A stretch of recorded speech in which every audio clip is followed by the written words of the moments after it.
Yun City. There is a statue of the chief of the city of Yun Lai Yunzi, who has a deputy. Superintendent Li Wangqiao gives out free food. From the crowd you can hear requests not to rush. There is enough for everyone. Someone asks to give food to him first. He has not held a crumb in his mouth for 3 days. Someone said that the warrior has a kind soul, since she wanted to give out food for free. One guy in the crowd is paying attention to a statue. Isn't it a statue of a female warrior? It is very unusual that the place of the head of the city is occupied by a girl of unprecedented beauty. The guy finally ate. Suddenly, people who had consumed the free food coughed up blood, and one of them says that he was the only one who mentioned the warrior's kindness. A year ago, she destroyed their home, Wasai City. Why do they need to suffer again? The guy doesn't understand what's going on. He drops his plate and passes out. He is a simple silk breeder. On the way to the residence of the head of the city, where it was necessary to deliver raw silk threads, he was attacked by robbers. So I had to eat what the gods sent. It won't happen again. The guy doesn't want to die. Prison of Yun. Charco. The guy has a dream.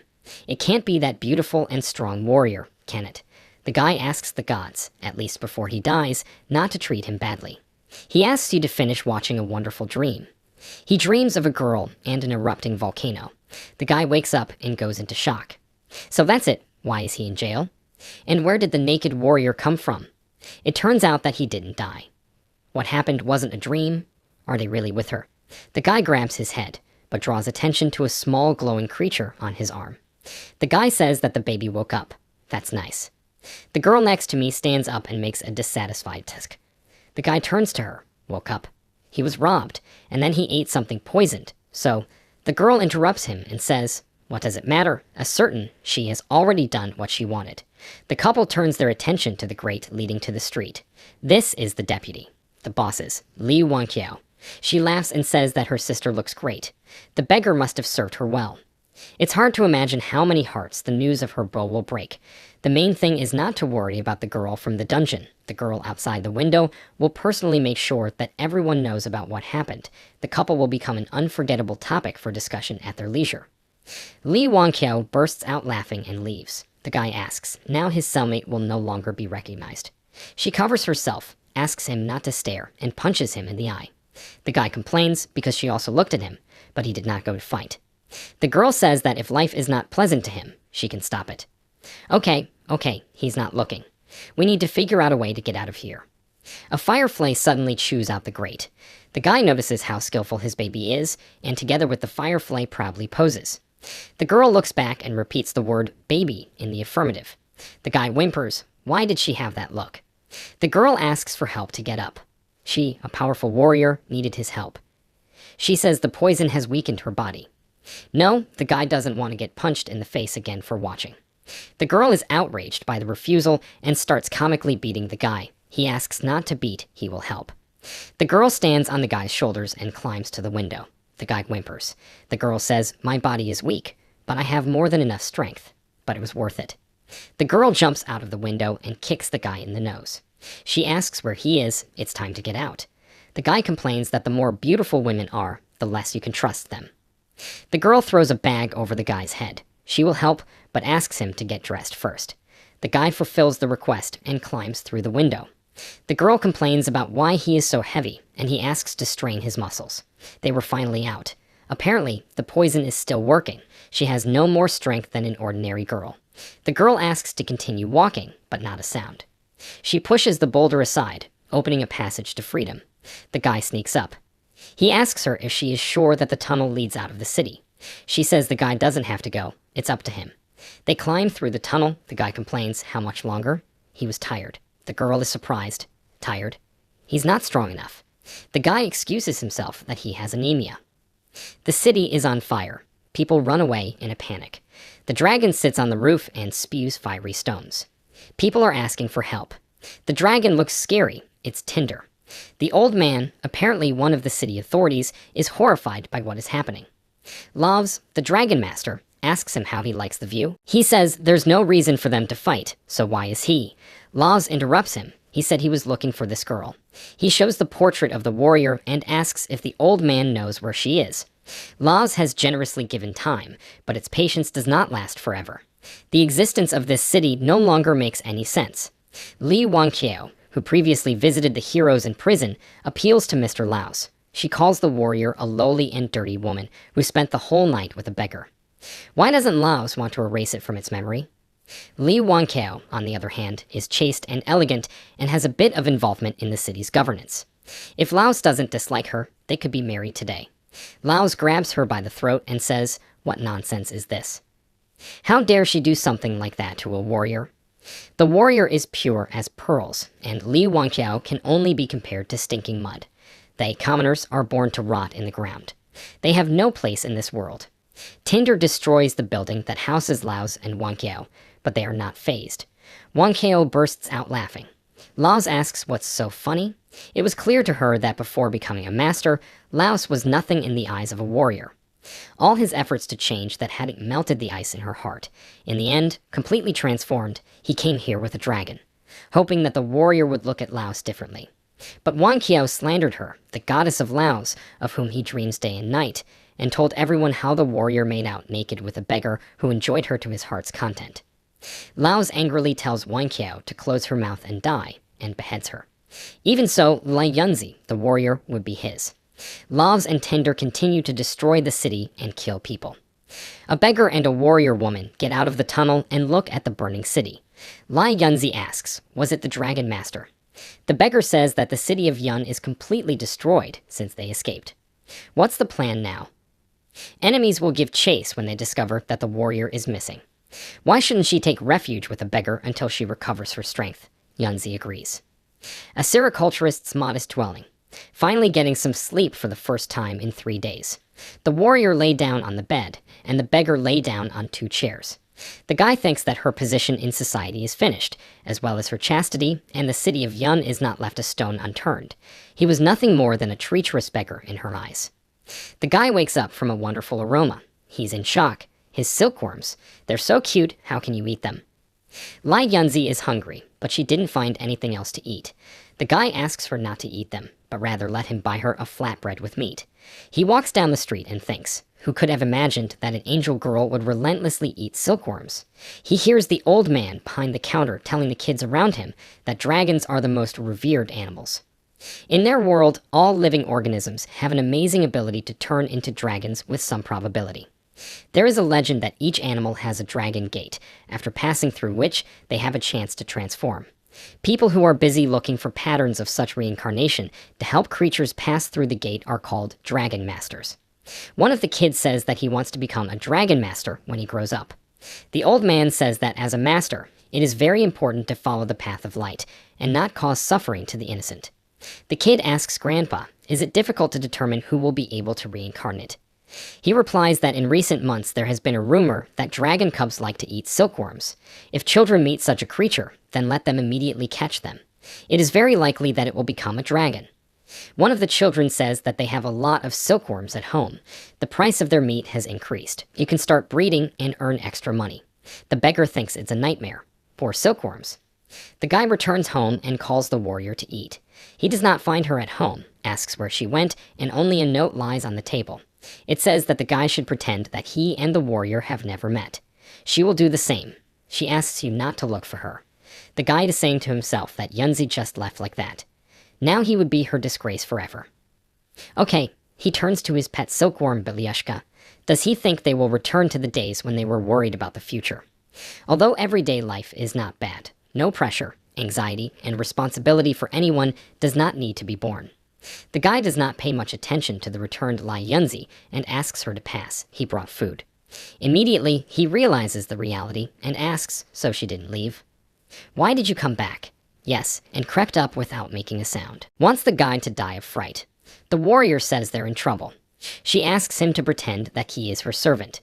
Silkman thought to himself that he was a servant of the Li family, the manager of Zonglong City. Laos bursts into the courtyard. He asks if this is what Lai Yunzi asked me to take with them. She replies that her family has already been informed of the incident. She asked me to help cover up all traces of her presence here, and then take her to Zolong. The guy decides to seize the initiative. He gets down on his knees and tells the lady that he, her servant, can take her home by himself. In addition, he asks to be allowed to point out that she, a girl of noble origin, should not hang around and trust strangers. Laws is outraged at being called an outsider. He was once. Lai Yunzi interrupts him and says that Laos used to serve her father, but now he has become a dragon master. He's not an outsider. The guy says that then they will go on the road together so that he can look after her. All three of them get on the dragon and fly away. The silk breeder reflects. This is the dragon that incinerated Yun City. Probably, if his master had found out that the guy was the same beggar with whom the warrior had an affair, he would have killed instantly. Once even the city was not spared. The guy asks Lai Yunzi why Laos doesn't serve her father anymore. She replies that he was spying on her training sessions. A warrior from the past, practicing with a sword, notices the surveillance and asks who is there. She told her father, and he drove Laos out of the city. The silk grower is in shock. Laos was banished for a simple peeping, and he did not get anything for taking the innocence of the warrior. Lucky. Lai Yunzi says that in his heart Laos is dissatisfied with himself, so he became a master. The guy says that it turns out wants to take the chance to return the city. The warrior confirms. The guy continues. Who knows what Laos might do on the way if it forced them to fly together. Laos is infuriated by their whispering. The dragon swoops, causing inconvenience to a couple of heroes. The dragon lands on the ground. Sericulturist is indignant. Laos' mistress, to kill decided. Laos asks for forgiveness. His dragon is a bit short-tempered and acts brusque when it's time to land, but how dare a beggar touch his mistress's body so unceremoniously? Lai Yunzi kicks the guy, telling him to fuck off. She congratulates you on entering the Likuan Academy. The Lao dragon is not yet fully trained, so she is grateful that Laos has taken it upon itself to help. Laos wishes the beggar more courage. Desolate lands, a wild area. He had been here before he became a master. The silk grower rubs his battered face and says to himself that Laos has been testing his patience all the way. Let him not even hope for a response. Lai Yunzi points to the city-state of Zolong. The guy says to himself that the city was supposedly founded on the remains of the first dragon. Having seen it in person, he can tell that these rumors are not empty bells. The residence of the Li family. The voice asks the master to control himself. She has returned alive and well. It's already good. The plate falls to the floor, a fragment of glass, injuring the warrior's face. The head of the Lai family, Lai Ying, sits on the throne, next to his wife, Kun Tong. Lai Ying says if Lai Yunzi can't keep her reputation clean, how is she going to manage Zolong, which is surrounded by enemies on all sides? Laos addresses the chapter. Yang City was burned to the ground. How did news of what happened reach Zolong so quickly? The head of the clan tells him to be silent. Laos was not given a word. He falls to his knees. Kun Tong says that whatever it was, Yunzi performed many feats for the glory of their state. Her reputation is damaged, but the commander-in-chief's authority is still there. Lai Ying asks, authority. The warrior's subordinates are as disgraced as she is.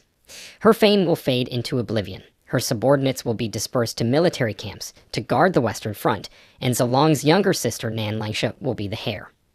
Yunzi herself will be confined in the palace. Lai Ying addresses Laos. Is Tinder its dragon? Laos confirms this. The Lord did not expect Laos to do so well after his exile. Laos has done a good job and made it clear to the refugees of the desert lands that the Lai family is not to be trifled with. Tinder is a dragon with inexhaustible potential, but it requires a lot of money and the guidance of a competent teacher. Lai Ying asks Laos to join the ranks of his warriors. He asks to be loyal, and then Laos will achieve fame in the future. Laos thanks his majesty, and the rulers leave the hall. Silkworm is annoyed that they didn't even bother to look at him. Laos asks Yunzi not to take this to heart. He will do his best to become a reliable support for her family, so that in the future her father will give his consent to marry with Laos. He loves Yunzi with all his heart. He doesn't wait for a quick response, just asks her to understand his feelings and blind love for her. The silk breeder is complaining again that they can't see him. The warrior's face shows no emotion. Laos says it will prove its intentions are serious. Silkworm offers a warrior's handkerchief because she is bleeding, but Yunzi passes by in tears. Guest room of Rhoda Lee. Silkworm lies on the bed and thinks. Even though Yunzi isn't openly angry, she doesn't even want to look at him. Sitting on her family's neck is awkward. It's worth finding a job. It would be best to start planting mulberry trees. Otherwise, Belyushka will starve by the way. She hasn't been out for a couple of days. Maybe in its spiritual limit it is preparing for hibernation. The spiritual limit. A temporary holding place for dragon masters. The guy notices a strange thing. the pupa is very tightly covered with ice. So this is an indicator of transformation. Belyushka will become a dragon. The silk grower thinks this is great news. Soon they will be able to float freely in the air.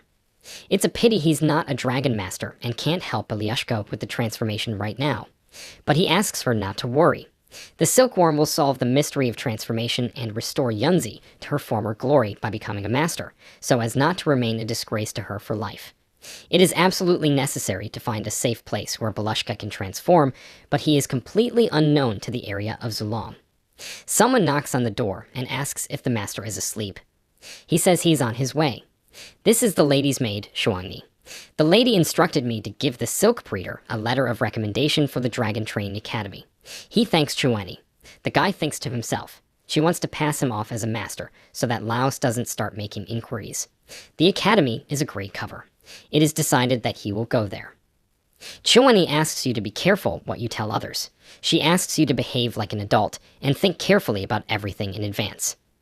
Lituan Dragon Training Academy. The silk breeder notices that it looks really unusual. Is he being approached, and has he come to see the academy? He's going to enroll in it. Fang Nanian, a peach vendor, started a conversation with him. She didn't get it right away. She says the guy is neither tall nor handsome. Why does he look like he's just woken up? The silk breeder thinks this is stupid and asks not to tease. Nyanian says that he is dressed modestly, does not have a spiritual embryo with him, and wanders around doing nothing. When did the academy fall so low? The guy suggests a bet. If he now passes through the copper gate unhindered and no one stops him, that Nyanian will give up the entire basket of peaches. She asks what if she can't. He says he will buy all these peaches. The girl teases. She can't believe that he has enough money. The silk farmer comes to the gate and says that he has come to enroll in the academy. Here is his letter of recommendation. The man at the entrance tells him to go straight ahead first, where he will be given a student badge, and then asks him to wait on the sidelines. The sericulturist turns to Nyanian. Has she seen it? But the girl already offers her aunt not to be stingy and see how juicy her peaches are. The guy is angry because the girl got out of it. A dragon swims out of the water, and the man at the gate says, now that there are enough students, they are going on their way. Nan Yi and Lai Shewin go with the silk breeder. The latter is addressed that he is the hope of his village. Let him become a master, no matter what the cost. Gyul, if it doesn't work out, he will still be welcomed with open arms. At home, cows and sheep have someone to take out to pasture. But if they are not fattened, they will not be able to raise offspring and will die in the winter. Relatives ask you not to forget to share smoked venison with your friends. After all, he goes to an unfamiliar place, where it is important to make friends with classmates and teachers, so that no one offends. The students laugh, and Lai Showing covers his face in embarrassment and tells Uncle Hua that he knows and asks him to go home. Shioing turns to the sericulturist, asks, did he also just enter?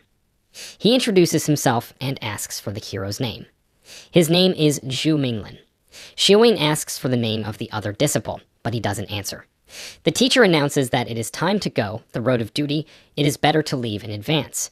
They are now heading to the storage hall, where students will only be able to choose one spirit embryo. The Dragon Vault. The person at the table tells the students to choose, and when they finish, let them come to him for registration. He will set the seal, and the spiritual germ will become theirs.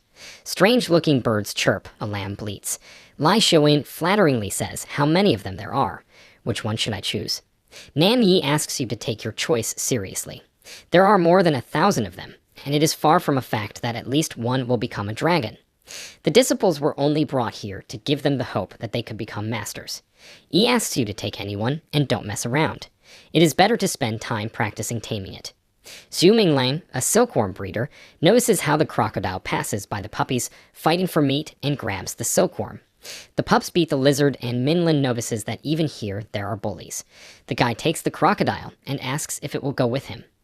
In response, the animal decided to urinate on his face and laugh. Mingling calls the crocodile vile, and now he understands why others have offended him.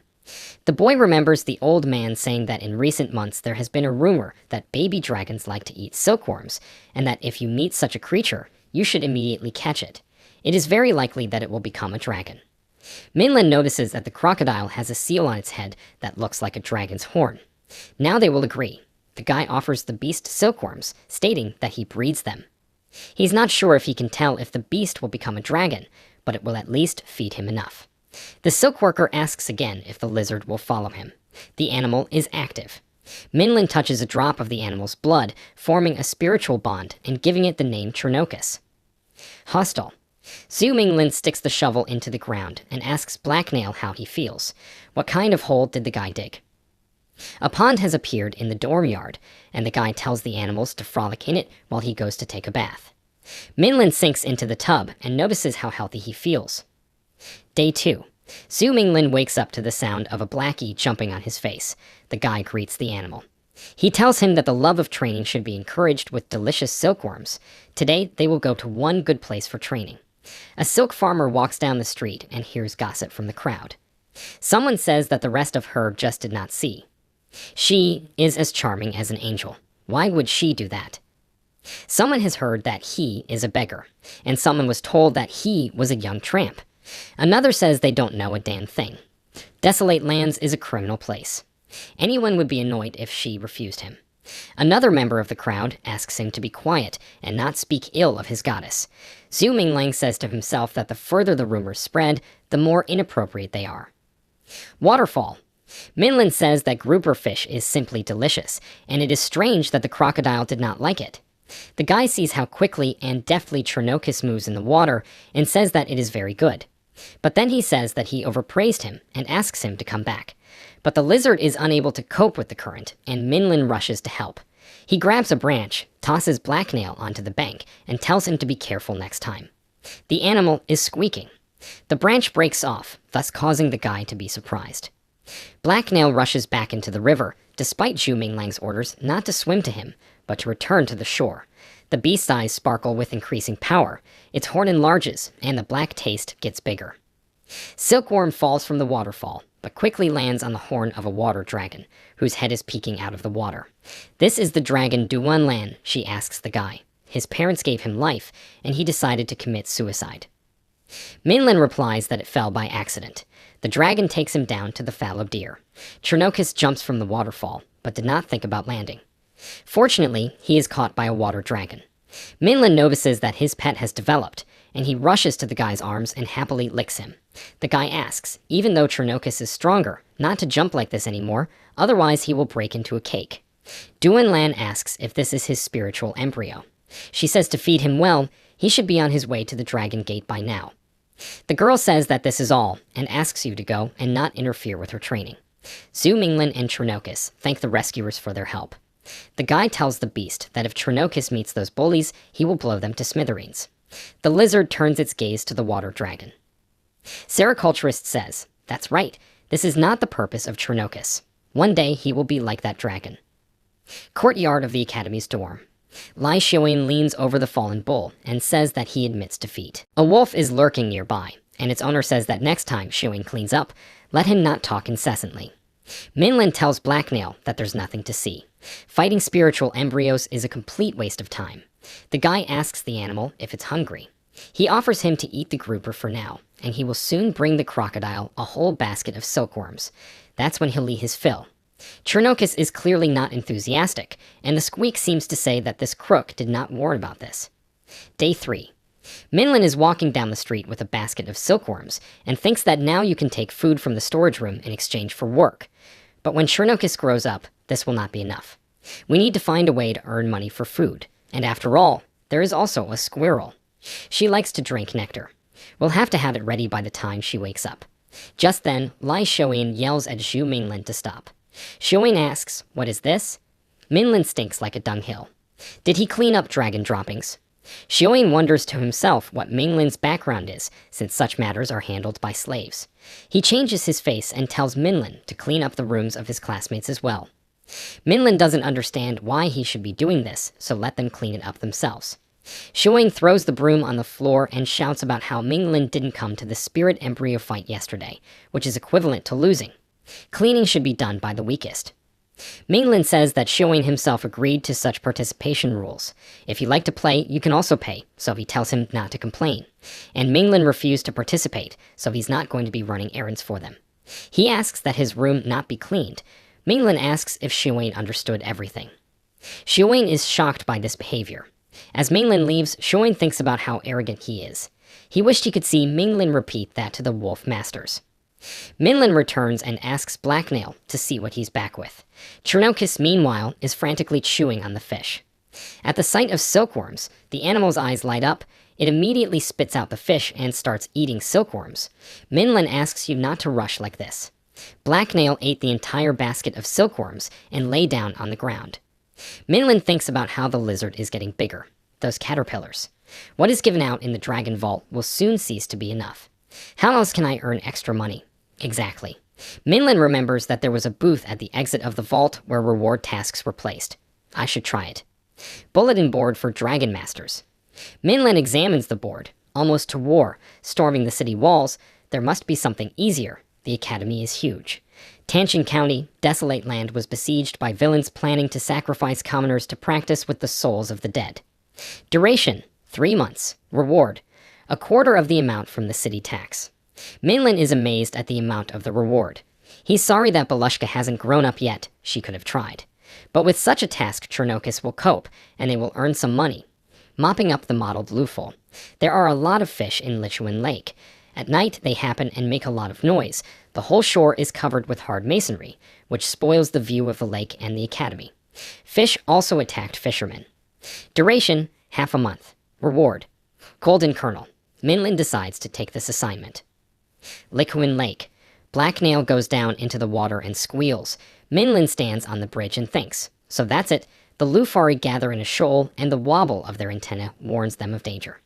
This way, they can easily evade Chernokis. The guide turns to the beast. Lufari swim faster than a lizard, but there are a lot of them, which is good for the heroes. Chernokis tiredly lies down on the surface of the water and animal-like asks what the plan is. Minlin asks him to practice swimming against the current to get faster. He throws the pet into the water, wishing it luck. Chernokis is not happy about this arrangement. He spent the rest of the night practicing and crawled out onto the beach to the Minlin campfire. The guy says that they will finish training for today, and at home he will prepare a lot of silkworms for the beast. Chernokis' eyes light up happily. A week later, Blacknail jumps out of the maelstrom, clearly stronger now. Minlin suggests that you try fishing for Lufari today. This time, it should work. On the lake, the guy gives a command to the dragon, and he jumps into the water. Minlin orders them to disperse the Luthari and then pursue one of them. Chernokis grabs one of the fish and throws it into his partner's hands. Minlin rejoices at the success. He calls Chernokis a good fellow and tells him to continue in the same spirit. After a while, the entire bridge became littered with fish, and the guy marked the completion of the task. Fendi Village. Minglin holds up the reward and asks if this kernel is enough to buy a lot of silkworms. We should also buy nectar for Balyashka. Suddenly, a certain girl shows up and says that she has finally found Minlin. The guy turns around in surprise. This is Fang Nanian, who says she's been looking for Minlin for days. They had agreed that he would buy a basket of peaches from her. The guy shows the symbol of the training academy and declares that he actually won their argument. The girl asks, so he was able to do? Where's his dragon? Minglin asks the saleswoman not to get off the subject. He is waiting for fresh and large peaches that he won. The girl reluctantly agrees, says that they are at her house, asks to wait until she sells today's ones, then they will go, and Minlin will collect the reward. Minglin asks if Mianian knows where to buy silkworms and delicious nectar. The girl proudly says that she has such things at home. They supply food to the entire Fendi village. The prices don't bite, the quality is excellent, and so is their reputation. Minlin interrupts her. He's had enough of advertising. He would buy her silkworms and nectar. If you like them, you will continue to buy them. Mianian agrees. She asks how much he wants. Minlin has 1 golden core with him. He will take 10 baskets of silkworms and 10 jars of nectar. The saleswoman believes that the guy decided to cheat her. He doesn't know what she's talking about. Mianian asks Minglin to look at the colorful boat. There are a lot of beautiful girls and boys in it. If he wants to make some extra money, he can go there. Now the saleswoman calls the guy tall and good-looking, and that such people like lonely elderly widows. Minglin says Nyanian is evil. Is this how you talk to your customers? Well, he would take into account that they were good acquaintances. He asks to sell him 10 baskets and 8 pitchers, and if she refuses, then Minglin will find another seller. The saleswoman insists on 7 baskets and 7 pitchers. If the guy can find another nectar seller in Fandy, she'll shake his hand. Minglin grudgingly admits to himself, is there really no one else to buy from? Well, he'll be motivated to take on more assignments. He agrees, just stop talking. Nyanian is distracted by a conversation with a friend, says that they haven't seen each other for a long time.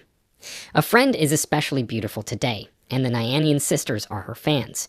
Minglin is shocked that the saleswoman has switched sides so quickly and has already forgotten about him. He pays attention to this familiar girl and sees her as Yangzi. She tells the saleswoman that she is also getting prettier every day. Minglin turns to the girl, certain that it is Yangzi. He asks why she's here. Is it really to check on him? The girl asks if they know each other. Nyanian sarcastically says that the level of Minglin is a swamp toad.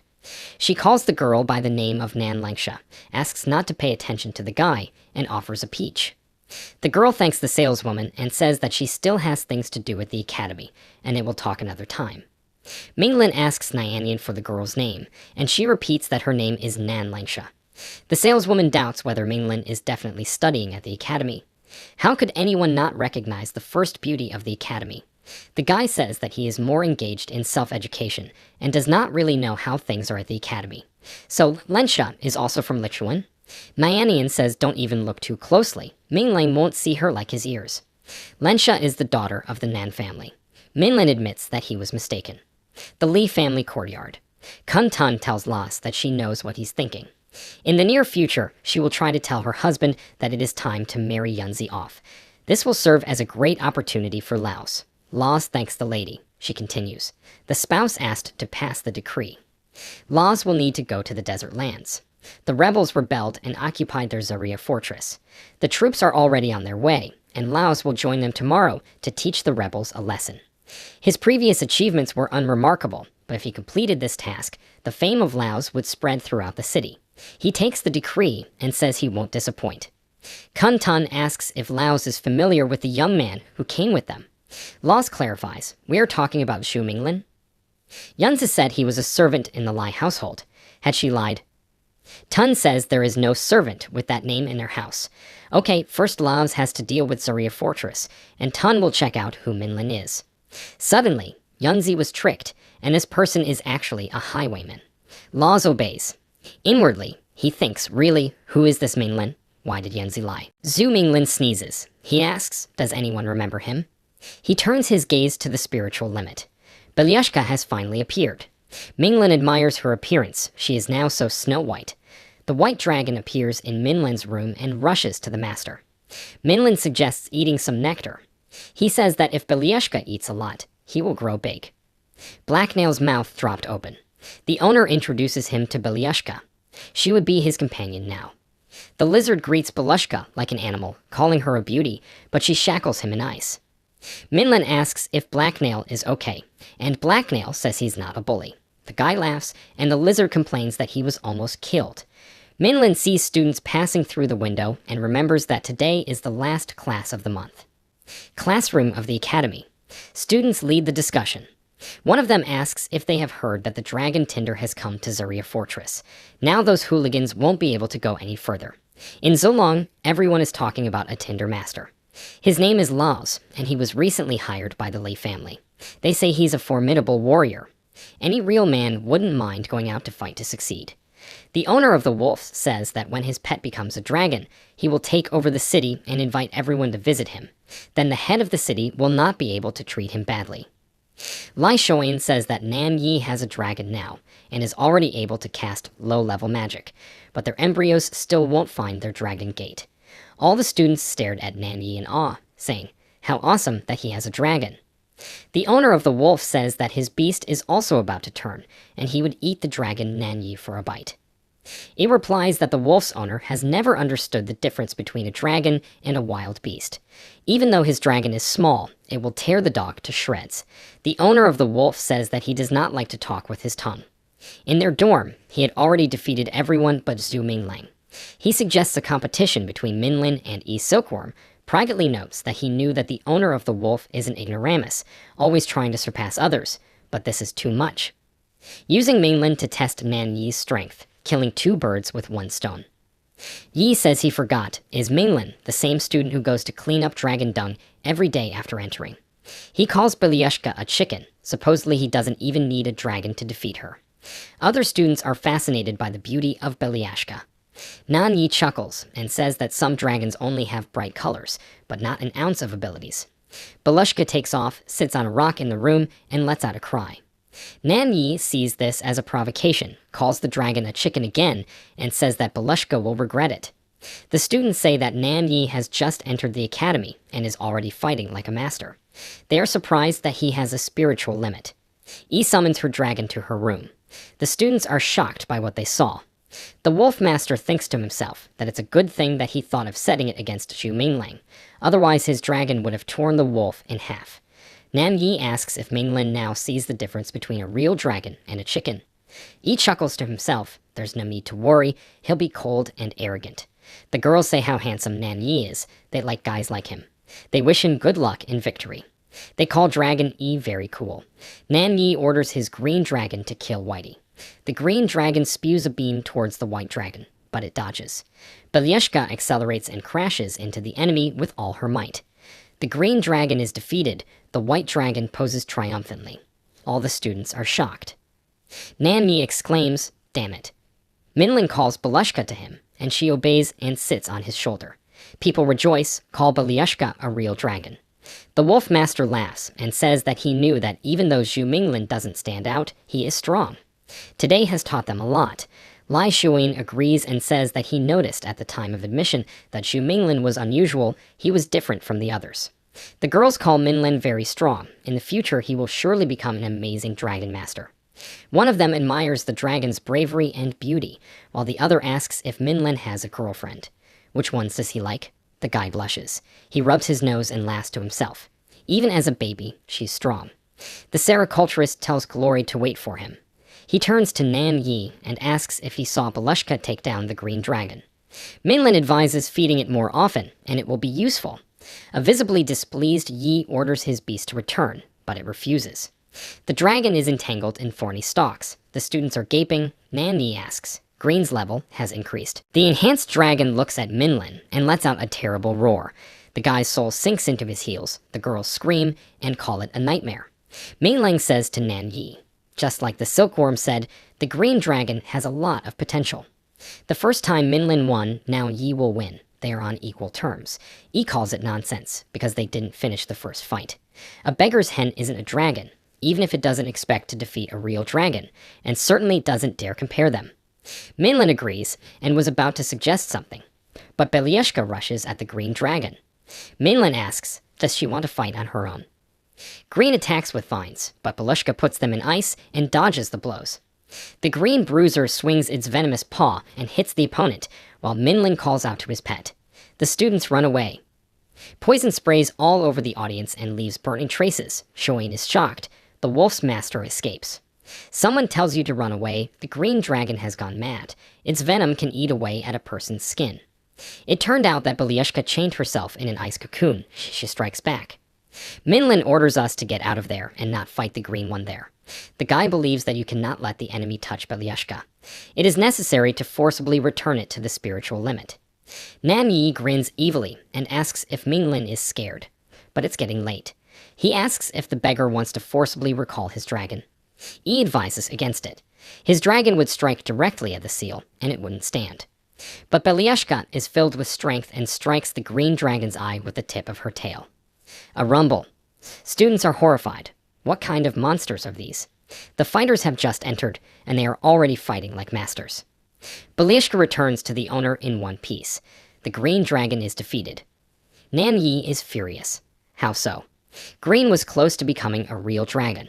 Losing now is ridiculous. He shouts at Minlin. What kind of dragon does he have? How did this little thing manage to defeat Half-Dragon Yi? They tell him that Belyushka is an ice dragon. This is teacher Duan Lan. The students greet her. Minglin is surprised that the girl is called a teacher. Lan says the boys both fought well, but let them put everything back in place. Nan Yi calls the girl Miss Lan, but then corrects himself and addresses her as a teacher. His green dragon. The teacher interrupts him and offers him a jar, tells him to use it on the green dragon. Then he will quickly recover. Let Nan Yi say thank you that Zhu Mingling's dragon didn't stab Green to death. Yi asks if his dragon is going to be okay. Time passes and the lecture begins. Duan Lan begins. Today they are talking about dragon breeds. All dragons are divided into ancient, large, and celestial. The ancients are good at fighting, the big ones use magic, and the celestials have an innermost teaching. The Nanyi dragon, for example, is a typical representative of the large ones. The vines he used are his magic. Minlin asks, what does Belyushka belong to? The teacher replies that Belyushka is one of the winged dragons of the silver moon and belongs to the heavenly ones, but there are also the makings of large ones. During the battle, she used wind and ice magic, not the secret teachings of the heavenly dragons. Previously, Lan explained that dragons go through 4 stages: infancy, growth, adulthood, and full formation, and are divided into ranks: recruit, general, overlord, and king. The Nanyi dragon is already an adult, but still at the level of a recruit, while Little White has the same power. If he is reborn in time, he can reach the level of a king. Let Zhu Minglin feed his pet properly. Xiuyin is surprised. It's such a surprise that Minlin's baby has every chance of becoming a strong dragon. Minglin thinks, since she hasn't used the secret teaching yet, it means that she hasn't awakened her powers just by hatching from the cocoon. Previously, she couldn't even use magic, so she can be considered to have been reborn. Duan Lan asks Nanyi not to be discouraged. Each person can take as many embryos as they want. In the future, he would definitely find a strong dragon. But do not become arrogant. Nanyi secretly promises to defeat Minlin one day. In her dorm, Minlin reflects while Belyushka eats nectar. If you think about it, it is important to feed her well in childhood, otherwise the innermost teaching may not develop. She'd drink all the nectar in a week, so where else would she get it? Zhu Minglin is hailed. He exclaims, "Is this teacher Duan Lan?" Chernocus caresses the girl, Silkworm curses him. Lan wants to ask Minglin for help, and Minglin agrees without question. Waterfall. Duan Lan knows that a 100-year-old water monster lives at the bottom of the cliff. He is not strong, but has a keen sense of smell. Every time a doe summons a river dragon, it immediately starts drilling into the bottom. He does not possess a secret teaching and cannot kill a monster, but only injures other living beings with magic. Therefore, the doe wants to ask Chernocus to lure him out. This is the first time they call the dragon Blacktooth. Minlin asks the lizard not to forget that if it is attacked, it should immediately run away and not fight it. This should be left to teacher Duan Lan's dragon. The guy asks if the little dragon understood him. He's teary-eyed and insists that using him as bait is too much. The little dragon rushes to the teacher and asks for mercy. Duan Lan comforts the animal and tells it not to be afraid. It is not dangerous there, and the blackbird is very brave. The lizard believes it can handle it. Minlin is not happy with the picture. Chernocus rushes into the river and lures the monster. The little animal screams on its own. That's it. The monster's power causes the fish to jump out of the water. Minglin turns to teacher Duan Lan, but she says that they are not yet at the foot of the waterfall. The monster attacks Chernocus. The little dragon screams for help. Minlin wants to withdraw the pet. Lan says that if he helps him now, he can forget about his evolution. At some point, Blacknail must stop needing Minlin's protection.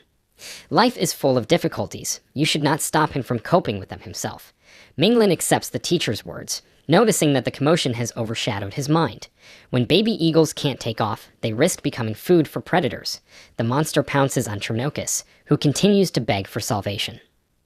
Chernocus stops running, turns around and prepares to fight back against the monster. The lizard's horn glows, and Blacknail lands a blow that knocks the monster back to the base of the waterfall. A water dragon appears from there, bites the monster, and finishes it off on a rock. Zhu Minglin is shocked by what he sees, but immediately remembers about his pet, who is drowning in the river. The water dragon takes out Blacknail and gives it to the silk breeder. The guy says that the water dragon now looks at Chernocus differently, and he did a good job. The little dragon solemnly, but in an animal way, says that he and the river dragon together defeated the catfish. Minglin turns to his teacher, Duan Lan. The girl takes out a pearl from the defeated opponent and says that this pearl with the spirit of the catfish will be the price for help. She is sure that today's fight will help the crocodile to reincarnate sooner. Minlin thanks the teacher. She says you're welcome. Duan Lan sits on a water dragon and asks the guy to come to her in the evening. She will give a pot of nectar that will suit the Minlin dragon better than usual. The girl asks to consider it a reward for helping her. In the evening, Zhu Minglin returned to his dorm room. Belyushka eats nectar, and Minlin asks her not to hurry so much. The guy thinks that this nectar probably tastes better than what that little girl sold. It will be necessary to resolve the issue of food for Belyushka and Chernocus in the near future. Tomorrow, the guy will go to the library and look for notes on how to properly raise dragons and what to be prepared for when they grow up again. In the afternoon, Zhu Minglang went to the library. He is reading a book. It says here that even a winged dragon, even a heavenly dragon, it will take 1.5 years to grow to the next stage. In other words, you need to feed the squirrel well with nectar and spiritual food, then it will grow up much faster. And if you feed all the new nectar, then there is a chance that it will grow in 20 days, and the magic of ice and the ice feather will become even stronger. The guy closes the book and continues searching the shelves. Blacknail's appetite grew after devouring the pearl. Where would Zhu Minglin get enough money to feed them? The guy pays attention to a book that says, "Big dragons like precious things. If you rob their lair, you can quickly earn money." The beggar is thrilled at the prospect of becoming so rich. All right, then. Maybe he should go back to his old trade. Across the shelf, the guy notices the girl. He asks, is she Nan Langsha or Lai Yanzi? How well they had met. The girl asks, does Zhu Minglin think it's a coincidence? He addresses her Yanzi and asks if she has come to see him. To which the girl replies that she came to kill him. The girl puts her hand to Minlin's throat, preparing to strike with the spell. The guy thinks, does she really want to kill him to get rid of the shame? He asks why she didn't do it earlier. The girl replies that all these days she tried to figure out whether to save the sericulturist's life, but every time she became a little happier. This feeling instantly disappeared and changed to excruciating pain. Therefore, she decided to personally deal with him and put an end to this story. Mainland says that he understands this pain, because fate played a trick on both of them. But he decided to hide out here, learning how to raise dragons and reading books. The guy understands that the girl is one of those who is forced to bear the burden of dirty rumors and gossip. The girl asks if Minglin has something to say before he dies. Minglin says he thought she was different from other girls and wouldn't take it out on others for what happened to her. In Minglin's eyes, she was special. The girl keeps an evil face. The guy continues, okay, anyway, he thanks you for recommending him to the academy. He had a good time here. The girl wonders if she wrote a letter of recommendation to Minlin. The guy exclaims, so this wasn't Lai Yunzi, but Nan Langsha. The girl confirms that she is Lai Yunzi's sister. Zhu Minglin is amazed that they are sisters. Nan Langsha says that Yunzi has her father's surname and lives with the Lai family, and she has her mother's surname and lives with the Nan family. The girl hits the bookshelf, not giving Minlin any space, and asks, so he was the one who had set everyone on edge, and it was the beggar who had caused Sis to lose her position. Lensha didn't expect Yunzi to put Minglin in the academy. Because of what happened, she now has to wear a cape over her face in order to remain unrecognized, otherwise her reputation would also end. Minglin says that the past is not what it seems, and that Lensha can check with her sister herself. He's such a decent man. Lensha asks what makes him think he and his sister get along. Maybe Yunzi even thinks that Lensha set it up. The guy says that Lensha is also a victim in her own way. Minlin gets lost in thought and thinks that Lensha is trying to find out more. What should I do? Nan Langsha says to be quiet. There is no close relationship between Minglin and Yunzi.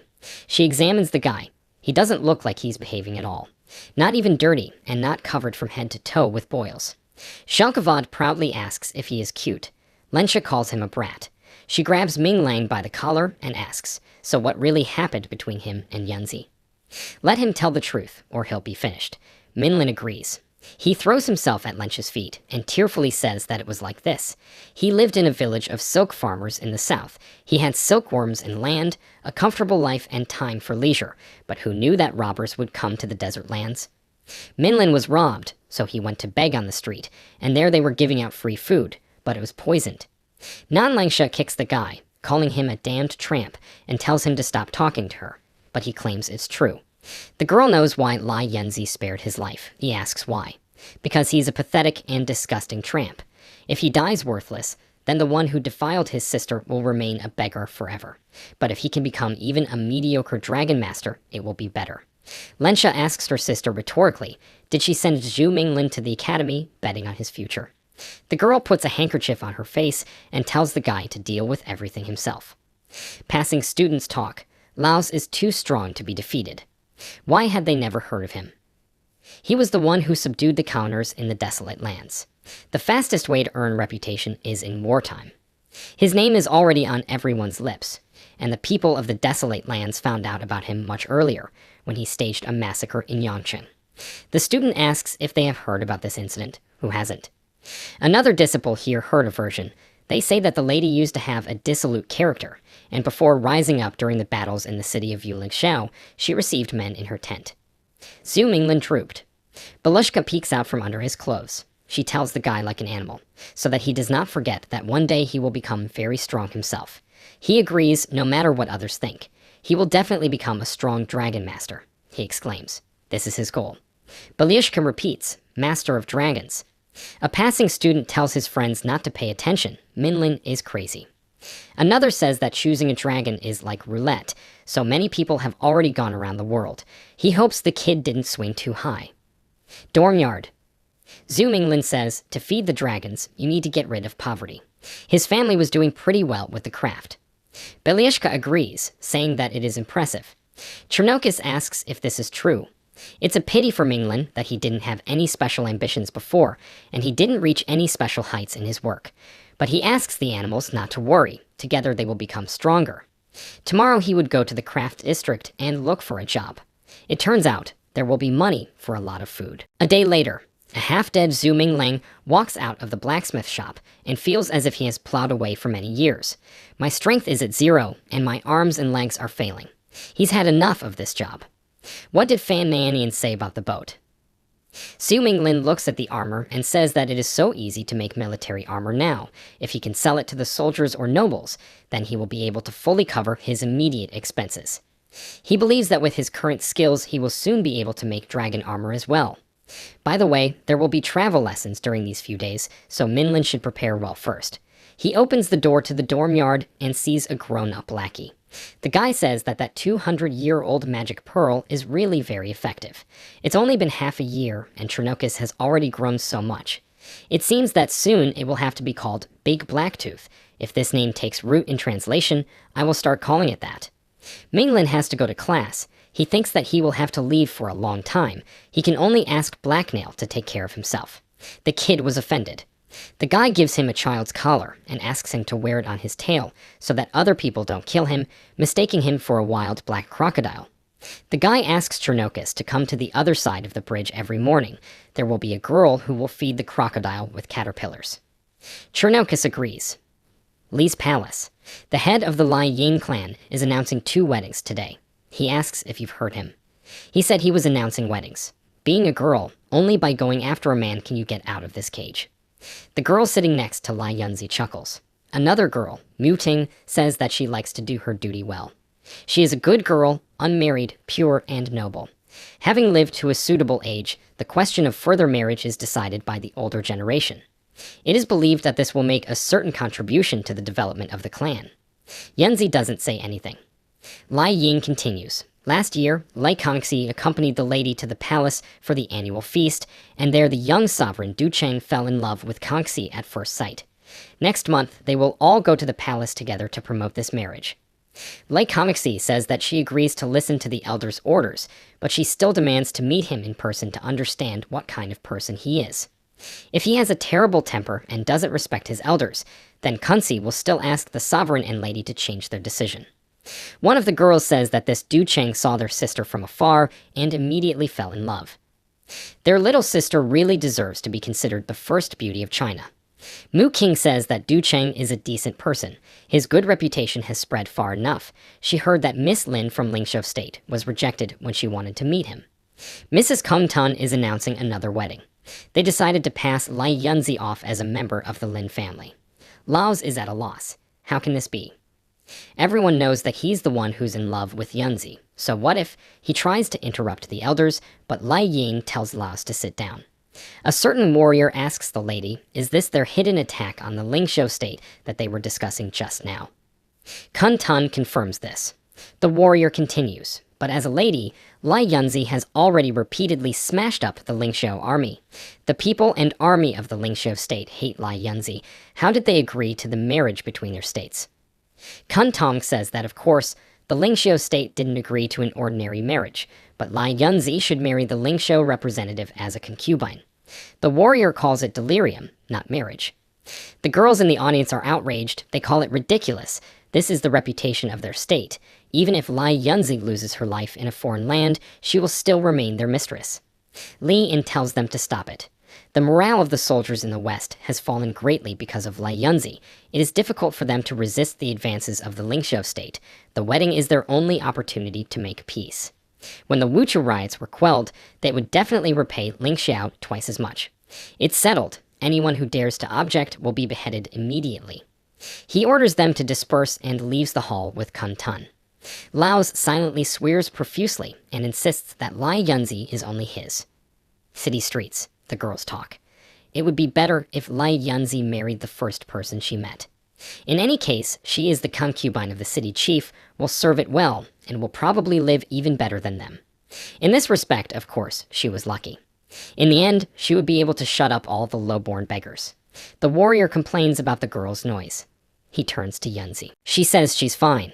The warrior continues. After all, her father is just now easily influenced by the young lady, because at one time Lai Yunzi has already made a huge contribution to the development of their state, and now they want to send her directly into the clutches of the enemy.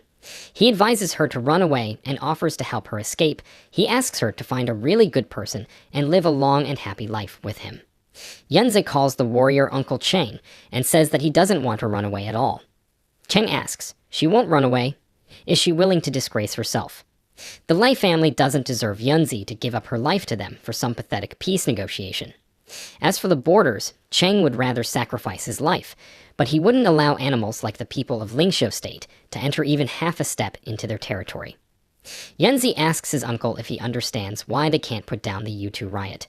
The warrior replies that the Yutu are barbarians who have always coveted their fertile and vast lands, but as soon as they can get even a little free, they will destroy these thugs from the land of Yutu. Yunzi says that Yutu's goons can't be killed. The warrior asks her not to think about them anymore. For now, she has to worry about herself. The girl slams her fist against the parapet and says she can't escape. Zhu Minglin sneezes. He's flying on a huge bird, just like the other students. Winter is coming. Students discuss. On this journey, they will probably be able to see the magic of the great green dragon and summon rain, which will save them from disasters. The student thinks that this is very exciting, because the great green dragon is the strongest of all dragons.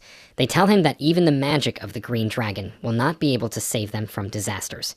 Teacher Duanlan says, true, the sacred spells contain prayers for rain and calls for snow, but there are also evil magic spells. Each dragon has its own abilities.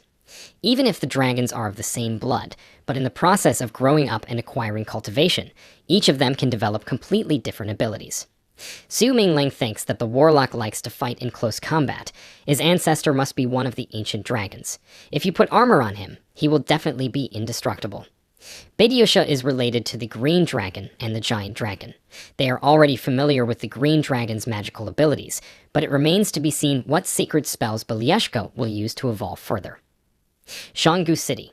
The students land on the birds and are greeted by a man who tells them that they have been waiting respectfully for the arrival of the two Grand Masters of the Supreme Court of Liquin. Qi Bai, a teacher at the Liquin Dragon Academy, says that the mountain rivers are frozen, there is not enough water for irrigation, and how could the chief of Xianggu City allow this? Dongshu Fortress, located 50 miles away, is the front line. Their supplies need to be replenished. If the people of the desolate lands manage to invade their territories, does the boss think his head will also remain in place?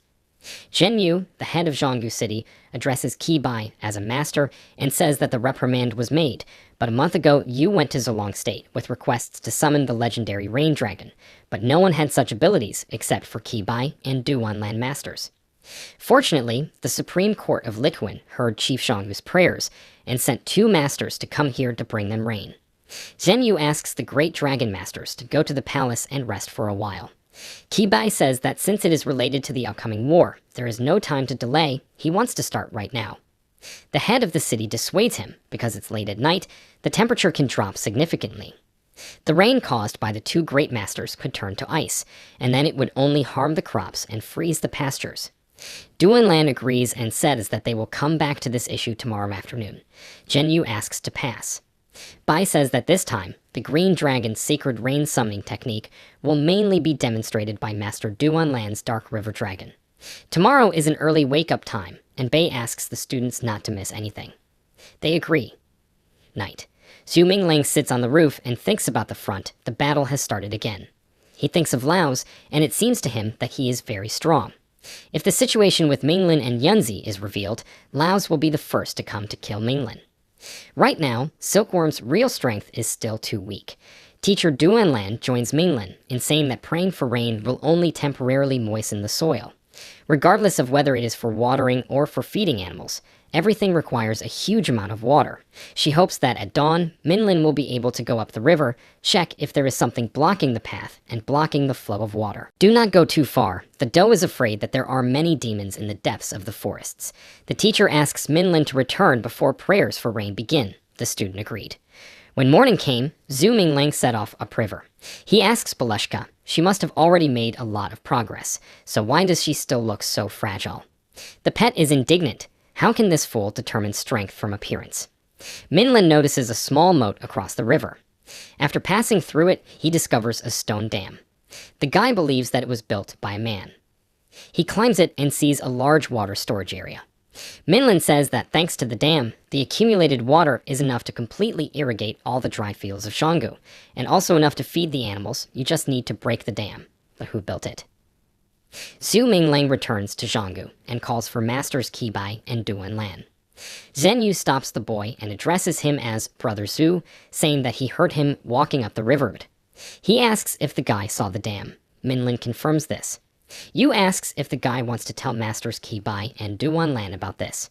The sericulturist is in a hurry. If the mayor wants to say something, let him say it directly. Zhen Yu asks you to understand him correctly. He's well-mannered, but weak in body. He won't do Minglin any harm. The masters have already gone to pray for rain, and Yu has some questions for Brother Zhu. The guy asks me to continue. Chief Xianggu says that Minglin knows that 50 miles away, the army is fighting the goons of the desolate lands. He asks, how does Minlin think a friendly army can deal with the goons? Minlin says, is that dam really on the mountain? Yu notices that the kid is really smart. It started to rain. The peasants are cheering. Mingling asks if Zhen Yu thinks that their fortress won't be able to thwart the desolate lands goons. Yu sadly says yes. Mingling asks Zhen Yu why he thinks their army won't be able to stop the goons. Yu replies, does Minglin know that there was news from the front line before his meeting, but that part of the report was still delayed? The guy says what it means on the front line already. The city chief says that Brother Zhu understood correctly. He asks that the masters be informed to take their students and leave as quickly as possible.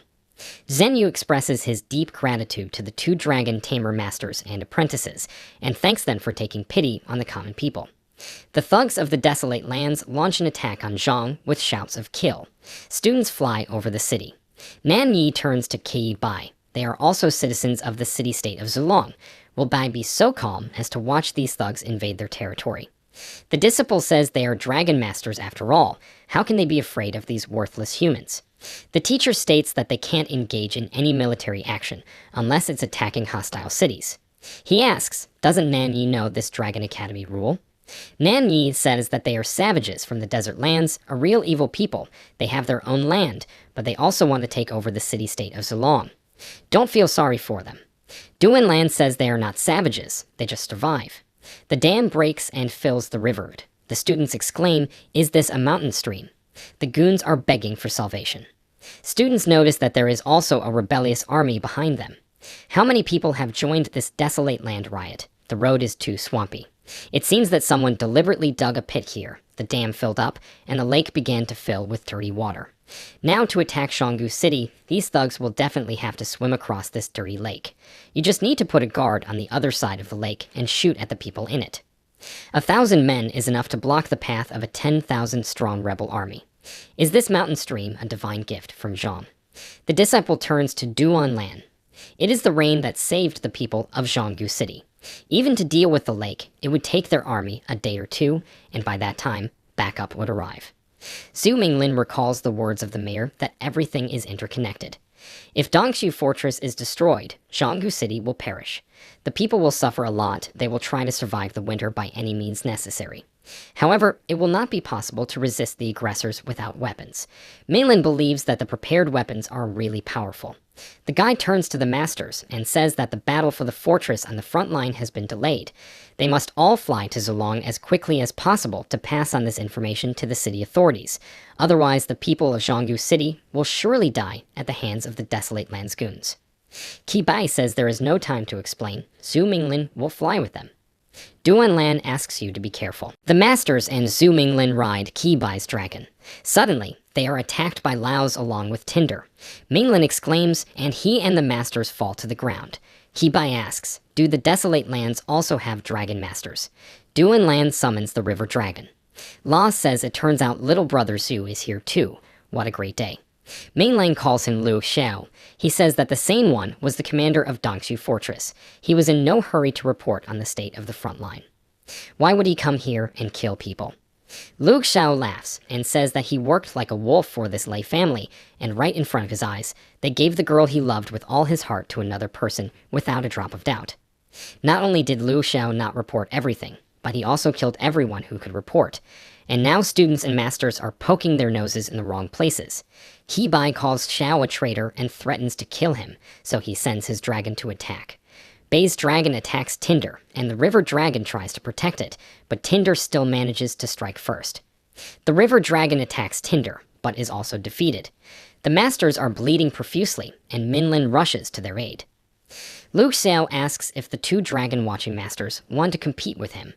Zhu Minglin helps Qi Bai. The master says that they and their academy don't care about Liu Xiao and his enmity with the Lei family, but if he kills one of the masters or students of the academy, it will definitely not end well for Liu Xiao. Liu Xiao says that if all of his opponents die, then no one will know that it was him. Tinder attacks the masters and Zhu Minglin. Zhu Mingling's chest lights up, and they survive the impact. Liu Xiao is at a loss. It was Belyushka who decided to take the hit.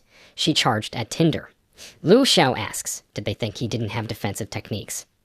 His ring on the index finger of his left hand glows and covers the wearer with armor. Liu Xiao laughs and asks a question. Was this dragon supposed to harm him with this light breeze? Belyushka repeatedly attacks Liu Xiao, and at one point knocks him down with his tail. Duan Lan thinks it was the white dragon's ice dust. Has he grown so much already? Liu Xiao clutches his bloody face and shouts Zhu Minglang's name. Tinder attacks Belyushka, but she successfully dodges. The river dragon attacks the pool of Python. The water snakes envelop the flaming paw of Tinder, and then the white dragon shackles them in ice, thus immobilizing the enemy. Qi Bai tells his clay dragon that this is their chance. Liu Xiao grins. Zhu Minglang shouts to the master about the impending attack, but the master doesn't have time to react in any way. Qi Bai is stabbed from the back by a reptilian claw. The teacher drops dead. Liu Xiao says that none of his opponents will run away today. They must all die. Whiteflea lunges forward and attacks the reptile, then leads Zhu Minglang and Duan Lan away from the battlefield. The girl shouts Qi Bai's name, but the guy says that you need to run faster. Duan Lan turns to his dragon named Qian Lin and calls him back. Liu Xiao asks if they want to escape. Zhu Minglin and Duan Lan arrive at the academy. The guy says that they've been running away for so long, now Liu Xiao won't be able to catch up with them. They're just a step away from the academy. The teacher says no, this Liu Xiao is still catching up with them. Tinder appears and attacks the heroes, but the dragon Qian Lin comes out to take the hit. Duan Lan asks what he is doing and asks him to come back quickly. Tinder attacks the river dragon, causing Qian Lin and Duan Lan to collapse. Zhu Minglin picks up the teacher's body while saying her name. Zhu Minglang asks Master Duan Lan to hold on. They are almost there. The guy asks his dragon to mount. If Belyushka gets tired, let him use the wind power technique. Minglin privately thinks that their enemy today will definitely pay them back tenfold. Tinder attacks Qian Lin again, and the river dragon chases away the enemy monster. Liu Xiao curses and asks Tinder not to miss him. Qian Lin falls into the river and runs away from the opponents. Fang Nianian stands at the bottom of the waterfall and calls Chernocus a big stupid crocodile. Does he also have pig's blood in him? Why does Nianian have to chase after him for half a day? The lizard snaps back. The girl asks to say thank you that all these days she fed him caterpillars, gave him everything he needed, food, water, but in the end he can't catch a few fish normally. She calls Chernocus a slacker. She looks up and sees Qian Lin falling with the water from above. Nyanian screams at the sound of the carcass falling into the water. Chernokis asks the big man about his condition. The girl warns the crocodile to float up, because these water creatures want to eat the dragon's corpse. Chernokis is preparing for a fight. The snake rushes to attack, but the lizard tears it in half. He continues to fight off the water monsters. He sees one of them heading towards Qian Lin and rushes to help. With one blow of its horn, the lizard kills the monster. Chernokis asks the big man to hold on, and he just grunts in response. Blacknail screams for the dragon to hold on. He can't die. In this world, only a warlock can defeat him. Fan Nyanian says that she will go look for people and asks the beast to be patient here. The healing palace at the Dragon Academy. Duan Lan is lying in bed. The old man asks Zhu Mingling about what happened. The guy replies that Master Duan Lan has been attacked, her spiritual power is injured, and she is unconscious. The doctor says it's not just a faint. If they were to delay, Duan Lan would die. They would be all right here, trying to do everything they could to save her. I need to report to the dean as soon as possible, but it's better to go to the Lai Minglin family's imperial palace myself to tell him everything. After all, this is a serious matter. Zhu Minglin agrees. The owner of the wolf bursts into the room and tells Minlin about how the girl said that his dragon crocodile under the waterfall was attacked by a crowd of demons. You need to go urgently. Zhu Minglin summons Whiteflea, soars with her into the air, and thanks the owner of the wolf, whom he calls by the name of Hong Hao. Hao looks after them and says, "Is this the white ice dragon? So powerful. Who is this Zhu Minglin after all?" Blacknail continues to fight off the mobs of monsters, protecting Qian Lin. Belyashka and Zhu Minglin fly up to the waterfall. The guy greets little Chernokis, who growls in response. Silkworm looks at the carnage and orders Belyashka to kill the monsters. The white dragon makes an ice attack, destroying all the monsters on the river. Zhu Minglin calls Chernokis a good guy. He protected the river dragon. He won't die. The healing palace at the Dragon Academy. Chernokis lies in the healing water. Zhu Minglin asks to treat the lizard, and he will be back soon. The guy riding Belyashka is heading to the Lei family's palace. An employee of the hospital is surprised that just now it was all meat. How did everything heal in an instant? Chernokis doesn't know the answer either. The girl asks if the lizard is a snake. What kind of snakeskin? On the surface of the water lies the skin of a crocodile. Blackie grabs his muzzle and screams, is he dying? Why is his skin separate from his body? The girl asks the crocodile not to panic. She asks why there is something glowing in his blood.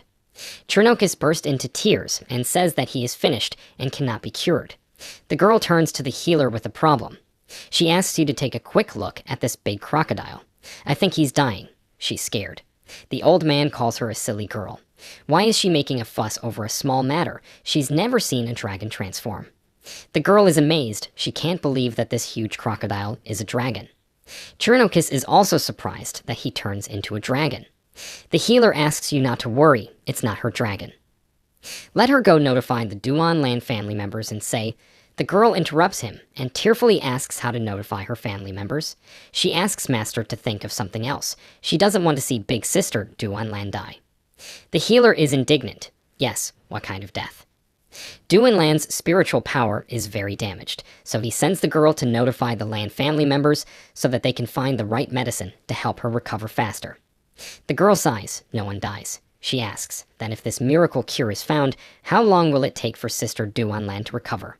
The old man replies that not earlier than in 6 months. The injury is too serious. Fortunately, if it wasn't for this crocodile dinosaur, the river dragon would have already died, and Duan Lan would have suffered a more serious injury. Even the gods couldn't save her. Zhu Minglin and Belyashka were almost at Zolong. They are met by a guard, who asks who it is and orders them to come down for inspection. The guards begin to search the guy. He thinks to himself, what a hospitable squad. He didn't expect to be accompanied by soldiers.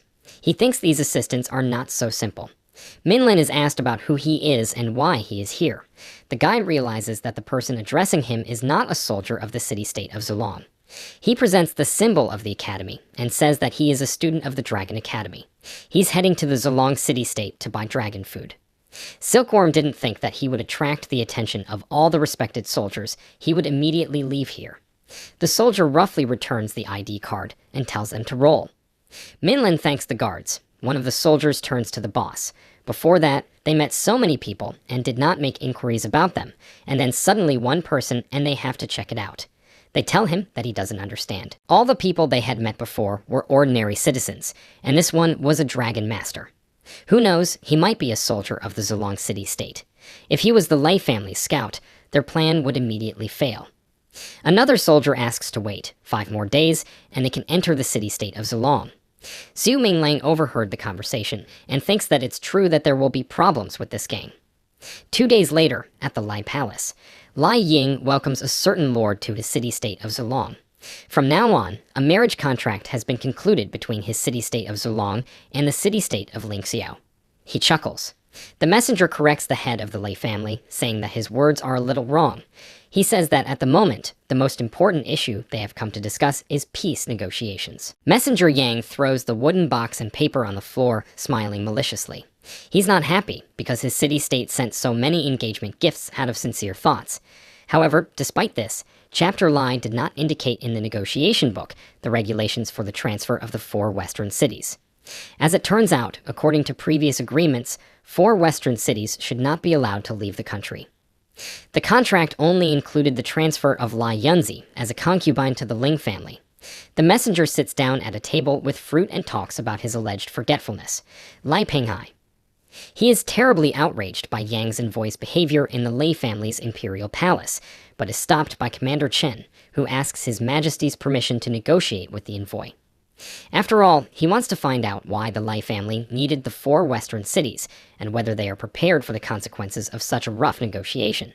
To which Mr. Yang just smiles maliciously and says that the granaries have already been looted, and puts the date in his mouth, immediately spitting it out on the floor of the palace. No one stops Lai Penghai now, and he raises the blade directly to his throat. Wondering how the fortress of Dawn fell, the soldiers in the background also draw their blades, but this does not bring down Ian's mood. At this moment, a female voice is heard from the main office, the entrance, that asks Lai Penghai to stop, because she will need this messenger as well. It turns out that they are Ms. Yunzi and Zhu Minglang. They calmly walk into the palace, while Yang Xiu changes his tone to a more polite one and speaks to the girl, warning her that her family is obligated hand over the 4 western cities at the betrothal. In response, Ms. Yunzi just talks about a certain gift that she has prepared for his boss and throws a bag soaked in blood on the floor, without suspecting it. Inside, the messenger only smiled, but as soon as the bag was untied, Yang Xiu was horrified, because inside were the severed heads of people he knew. Minlin explains what the lady predicted. She tried to invade the territory of the state, and sent her troops to the gorge in advance, ambushed and annihilated all the enemies. The messenger is already lying on the floor, and the commander and His Majesty is discussing what kind of city-state Lingxiao hypocritical animals are. Yang Xiu, in a fit of anger, sends Yunzi to hell, and she only continues to intimidate and rein him in. As it turns out, among these heads, there is no one who is dear to the messenger, so the lady warns that the son of the Lin family is still alive and demands to pass this information to Lin Luotian for ransom. Yunzi. He snatches out the paper and crosses out the engagement sign with a brush, saying that he will never sell himself for peace. His Majesty doesn't understand how Zuria Fortress fell, thus he doesn't know anything, to which Minglin answers, explaining that there was a traitor in the army, Liu Xiao, who killed all the messengers, except for the chief of Zhonggu City, Cheng Yu. Lai Ying recalls that Minglin pretended to be a simple soldier, but the girl intervenes, claiming that she forced him to lie, knowing about Liu Xiao's insidious plans. Li Ying praises Yan Zhenye after a short period of persuasion, gives her control of the entire army, returning her to the title of ruler. She thanks Zhu Minglin, and they head east to Zhonggu City. Yan Xin and Zhu Minglang ride the magic golden blade to the east, cutting through the sky.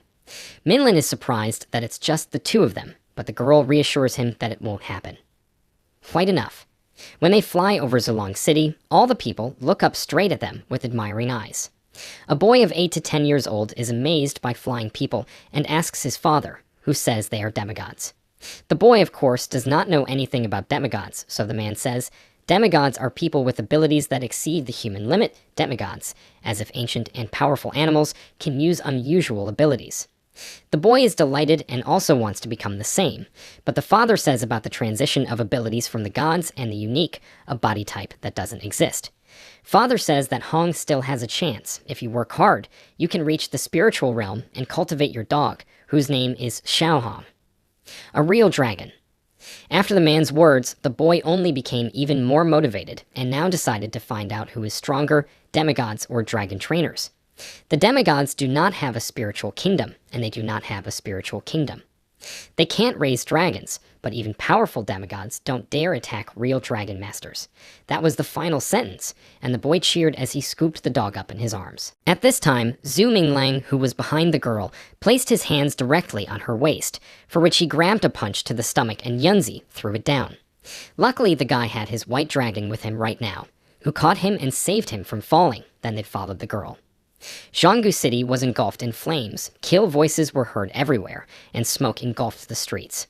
The princess was greeted by General Lu directly on his dragon, and reported on the extraordinary good fortune that had been achieved. Accompanied this small town. The city was miraculously able to resist the thugs for a whole 5 days before the army arrived. The general believes that it was the help of heaven to the city-state of Zulong. Girl.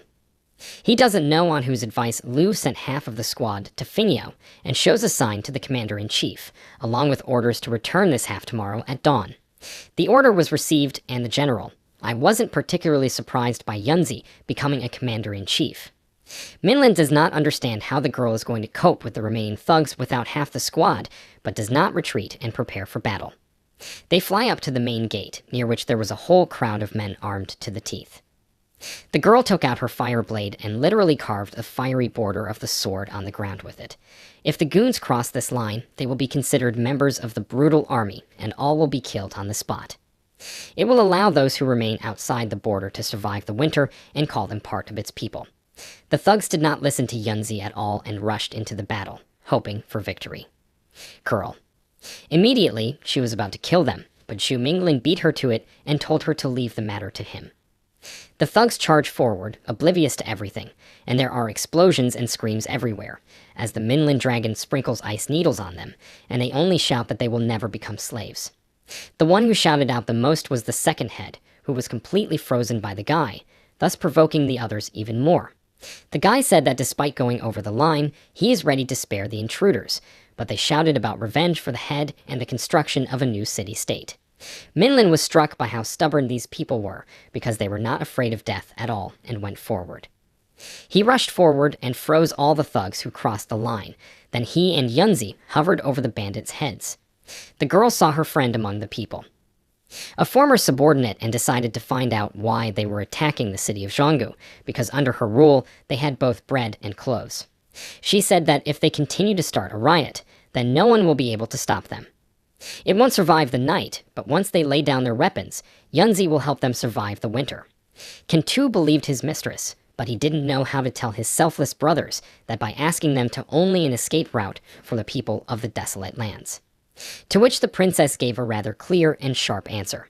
She cut her arm with a blade and announced that she had prepared food and winter clothing for all of them, then swore a blood oath. The dragon boy was shocked by the princess' actions and grabbed her by the arm. With such a decisive move, all the warriors threw away their weapons, and Yunzi herself fell into Minglang's arms. He was surprised, because he had not been able to guess about these very conditions before. With the words that the lady added to Yang Xu's letter, she was satisfied with her actions, and went with the dragon boy to patch up the wound, sending a squad of birds to get food and clothing. As the princess had promised, everything was delivered and distributed to the new subordinates, who bowed their heads to the lady. Yunzi lies on a bed in the house of the head of Zhonggu City with a bandaged hand, while Minglin brings her rice porridge and wants to help her eat, just refuses, but still accepts the help. However, the porridge turns out to be hot, and the girl gets up, sitting on the bed. She wonders if Minglin tamed a dragon in the academy. It turns out that she is already familiar with him, and this is the one who has grown up, the little dragon that chewed through the bars of the dungeon, causing these two to escape from it. Minlin says that he met the princess's little sister at the academy, to which she asks to specify which one. This question puts the guy in a dead end. Ms. Lai was curious about how Minglin met her sister, so she asked directly. The guy said that he first met a girl on Motu and thought it was Yunzi. Then he spoke to her at once, receiving only silence in response. The second time was in the library, when she disguised herself as a princess and deceived these two. Mrs. Lai began to suspect that her sister betrayed her along with the Southerners, and with a drooping expression declares a large number of drunk enemies. The guy takes her by the shoulders and declares that he is ready to help. Now Yunzi, you can't show up at the academy, so he has to be careful of the people he meets on the bridge. At the moment of dialogue, the servant opens the door and, addressing the mistress, announces the decision problems with the starving people of the desert lands. He notices that he has come at a very bad time and found the two young people alone, so he immediately apologizes and slams the doors. According to Minlin, Zheng Yu, who came by just now, is a very talented person and can be trusted. The girl insists that Zhu Minglin needs to return to the academy, because here she has many secret enemies, which can make a big fuss about it. The guy takes Yunzi by the hand and asks her to be careful and not make hasty actions like the recent one, and finally does not forget to show off, stating that only he could take care of Ms. Lai by getting kicked out the door. Zheng Yu came into the room after all to discuss some political matters. Minglin walks through the healing palace and comes across a coal dragon, who is completely ill-mannered and steals food on the sly. The dragon turns around and recognizes him. It was Chernocus. The dragon is already here. He has grown up, so now they can enter into a spiritual contract. The guy bites through his finger and puts his blood on the horn of the blackbird, thereby making a contract and now feeling like all his 5 senses and insight has been strengthened. He finds himself inside the light door and receives the soul pearl, after which he returns back. Minglin is surprised because he didn't think that dragon masters have such things abilities, deciding to try this gem after a while. According to the information from the light ball, the dragon that eats the soul pearl can evolve even more. Then Fang Nan runs up to him with a long to-do list. Minglin and the black coal dragon are standing on a huge mountainside. Chernocus knocked the boar demon to the ground and began to eat it, and at this time Belyushka also arrives here, bringing with him a magical power. A sphere with a huge amount of gold and silver jewelry. Minglin suggests that she secretly used the laws of yin and yang to rob the dragon's lair, to which she only nods her head. The guy is happy because just by bringing Chernocus to hunt, he stumbled upon the dragon's lair, which he decides to go and look around. He finds himself in a tree next to another, but just as tall. Climb a steep mountain slope and see a green-brown baby dragon on a ledge. An adult dragon approaches him and pushes him off a cliff. Minlin immediately asks Belyushka to save her. A little dragon, and they pick up the poor guy in an instant. Minlin decides to keep it for himself, because he is not particularly liked by his relatives, brothers, and sisters. However, their mother begins to pursue them with Belyushka, a female dragon, thinking that the boy stole her cub. The dragon's mother still didn't want to keep up with Belyushka and Minlin, so they sped up and easily broke away from the dragon. In the dragon palace, the forest baby was put in water, and all the procedures were done, so that he would recover and Minlin could sign a contract with him later. The guy praises the elder, for which Nan Nan calls him a sycophant. She says that Minlin is not very smart, since I decided to make a contract with the most ordinary forest dragon, and even crippled with no prospects for development. However, the elder interrupts Fan and claims that this kid is much stronger. An ordinary forest dragon and forces the girl to feed him the juice of the leaves of the Phoebus tree to restore his green blood. Minlin liked the jibe in the girl's direction and chuckled. Fang Nan, on the other hand, continues to resent and rebel against the guy, forcing him to pay the bill first, so that it doesn't work out like the last time when he didn't pay and left. The guy claims that he has business and leaves. Minlin goes to the foundry to make a real dragon armor. He succeeds, but then a man literally runs in, showing him a leaflet that he found in the city. There was a flyer on the search for Minlin himself, as he said, with just a terrible drawing of his face. The man talks about yesterday's conversation in the street shop, as everyone only talked about Minlin and called him a tramp, and they wanted to force me to apologize to Mrs. Lai in the form of suicide. He suggests that the guy go to the doctor to change his appearance, to which the guy only denies and asks not to worry. Minglin is engaged in calligraphy in the courtyard of the academy, when several guys come to him, shouting his name. The guy with the smirk teases them, calling them errand boys, which I really don't like. Yin Yaozu, a young state master of the Yin family. He is angry and asks if Minglin is the tramp that is being talked about outside. Xu Minglin still smiles and says that the tramp is definitely a lie. As it was, he actually met the lady for the first time in the desolate lands, they developed a liking, and those people outside just got jealous of her and started making up stories with insults.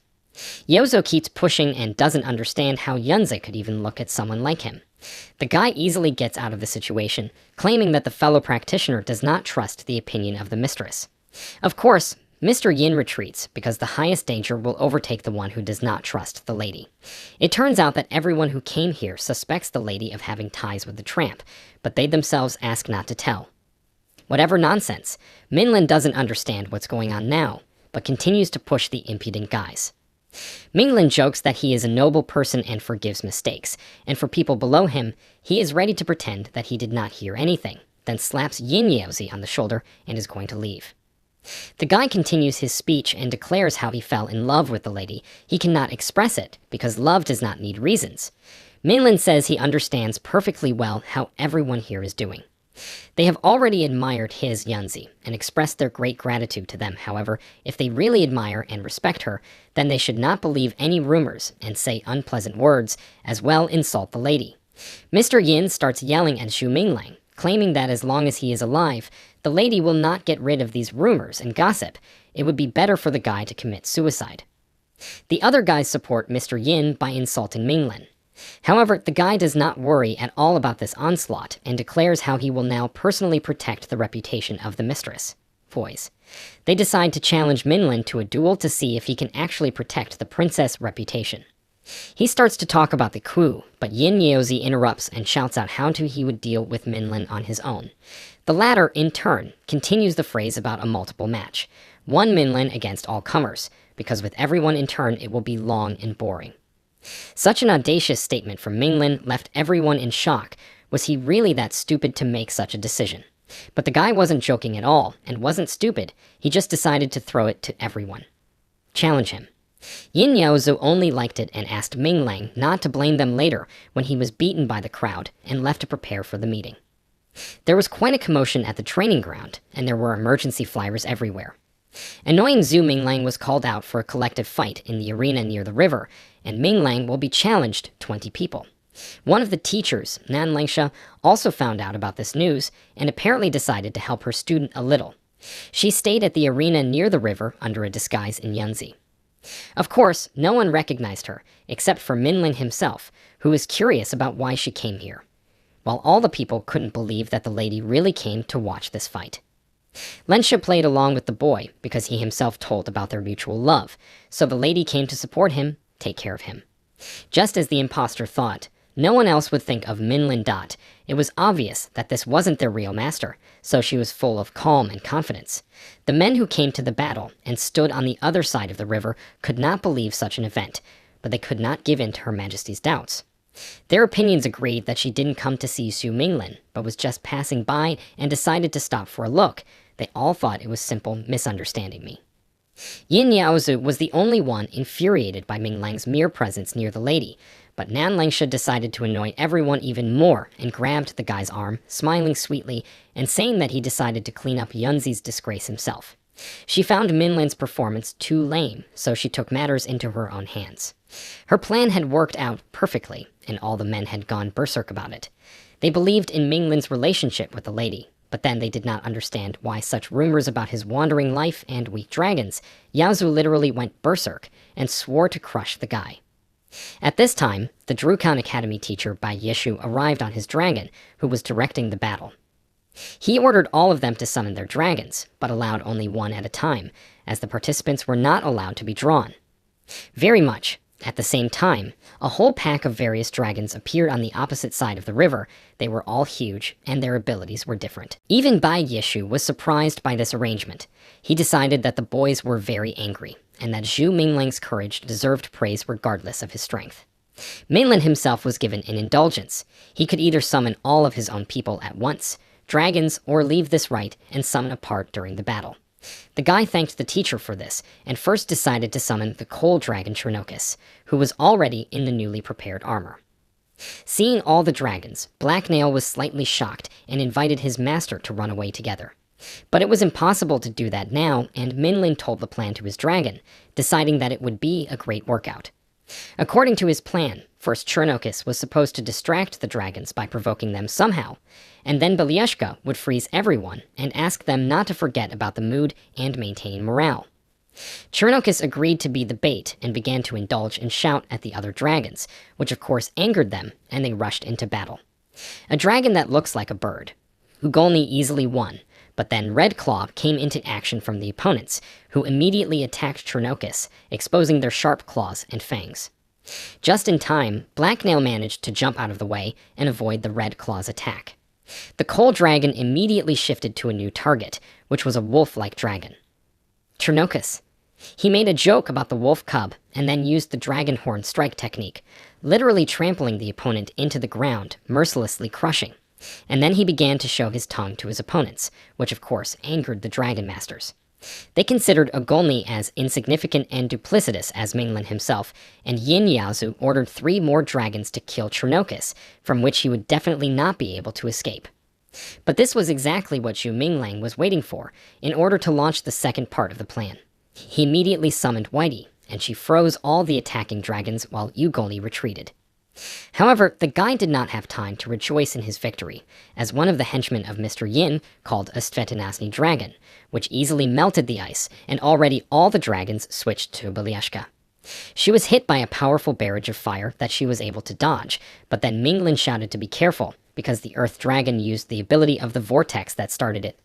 Suck in, and shoot down the gliding white dragon. While she was in a disadvantageous situation, Red Claw attacked and almost hit Belyashka with his red claws, but the dragoness managed to put out. Then she began to counterattack with her blade-sharp tail. Yin Yaozu screamed, because at that moment they could have killed his strongest dragon, but Belyashka was stopped. The branches of a vine that emerged from the ground. The green forest dragon couldn't hold off Belyashka for long, so Yin ordered Red Claw to immediately attack the bound dragon. However, Blacknail intervened, and Minlin sitting on it, who had slain the red dragon with an unexpected blow. Belyashka remained in order and did without damage. Minglin had completely forgotten about the light-bearing dragon, so it was still there. I was able to sneak up and attack from behind. Minlin was now wearing armor similar to the one he had put on Blacknail, and his strength increased by several times, and he was able to push the light-bearing dragon back into the center of the river with just a single blow. Teacher Bai Yishu. I was very surprised, because it was a dragon armor skill. According to the teacher, after entering into a spiritual contract with the dragon, the master needs to create a special armor for it. This is when a dragon master can become significantly stronger by combining characteristics with dragon armor. Bai Yishu never thought that he would ever see his student do this. Chernocus immediately rushed into battle alone and finished off the dragon in the river, which roared loudly, but Chernocus did not stop and literally tore the dragon in two with his powerful paws, plunging it into the river. The dragon master's chalk. The men in the steka were making a fuss. After all, this wasn't a river dragon, but a light-bearing dragon of the highest level one step away from the dragon peak. In their opinion, the black dragon was too strong. Then a mountain of accusations and insults rained down on Minglin Xina. The enemies did not understand where the beggar guy got the dragon armor and such strong dragons. The final decision was a confession. Mainlang is a slob that Ms. Lai bought all of this for. At this time, Belyashka did not fly idle. She soared up, and with the help of her abilities, caused a strong storm and lightning. It turned out to be the sacred dragon technique of the patron saint of the East, named Daytime Meteor. The men were terrified, because it turns out that the white dragon is a certain top level. A hail of strong lightning rained down on the ground, striking everyone and everything that could be seen. It was close. Mainland asked his dragon to stop, because he was fine, and there was no need to kill enemies right now. The hail of lightning ceased, and Minlin rode his dragons above the vanquished foes, offering to fight everyone else. But few people were on their feet, and Yin Yaozu himself was sitting on the broken ground without a word. Then I heard a crash of stones. It turned out that the teacher was also covered with stones, but it doesn't seem to hurt him at all, and so on. He announced the end of the match, and expressed his opinion of Zhu Minglang's leniency and kindness towards fellow students. Same guy? Bai Yishu started apologizing for the rocks piled up, and said that it was fine, and there was no need to worry. The teacher announced Zhu Minglang's complete victory in front of everyone, and then turned to his opponents, because there is nothing wrong with fighting, but you need to be kinder and do not believe gossip that offends the honor and dignity of a person. Worthy dragon masters should have their own opinions and not to be provoked by others, because if Lai Minglin wasn't so kind, they would already be dead. The men thanked the teacher for his guidance and the Minilin for coming down the mountain. Minlin himself said that he shouldn't worry about his girlfriend's reputation anymore. As expected, Yin Yozo knew how to flatter and immediately got out of the situation by explaining their behavior. Just by admiring the lady, they called Zhu their brother and the strongest of men, and finally declared their ideal match with Yunzi. Minglin didn't really listen to this, because he understood all this pretense. A couple of guys still wanted to take revenge on Minglin in a month, but their senior talked them out of it, offering to go hunting instead of fighting. Minglin, meanwhile, was trying to hide from the police. Crowds of girls who chased him and wanted to train with him, offering literally anything. Minlin tried to talk himself out of it with business, but it didn't help, so he was the real savior, became Nan Langshu. Having met her on the way in the form of Mrs. Lai, the guy was even a little happy. Nan Langshu herself wouldn't mind practicing with Minlang, who attracted her liking, as she took his arm and leaned his hand on her chest. The guy said it was very urgent, and I left Nan alone. And she just blushed a little and said after him, as if flirting, that she would not eat such a coward. Minling came to the Dragon Palace and checked out his new green dragon first. He was very happy that the dragon had recovered and all the wounds were healed. The next step was to come up with a name for the baby. The boy decided not to bother too much and called it Greenie, but the dragon didn't like it, so they started going over the names. Bean didn't like it either, so Zhu decided to name the baby Herbalist, and if it fades or changes the color of its scales in the future, it will be purplish or cyanotic. The little dragon reluctantly agreed to this decision. Herbalist and Minlin take a walk on the bamboo forest at the academy. The guy says that he does not call his favorite plant juice for the dragon, when suddenly the baby breaks off from his hands and runs somewhere. The landlord looked surprised and followed his friend, a pet that had brought him to a tent in the middle of the forest.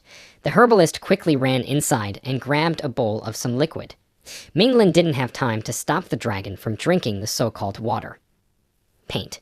As Minlin crossed the threshold of the door, a woman's voice came from behind, and oddly enough, it was again Lensha, who said that it wasn't paint, but Phoebe tree sap, and they should give it to him. The dragon can drink it without waving. The guy didn't know that this was Nian Langshu's house, and she continued to joke and say how brave he was to break into someone else's house in the middle of the night, a little with a chuckle.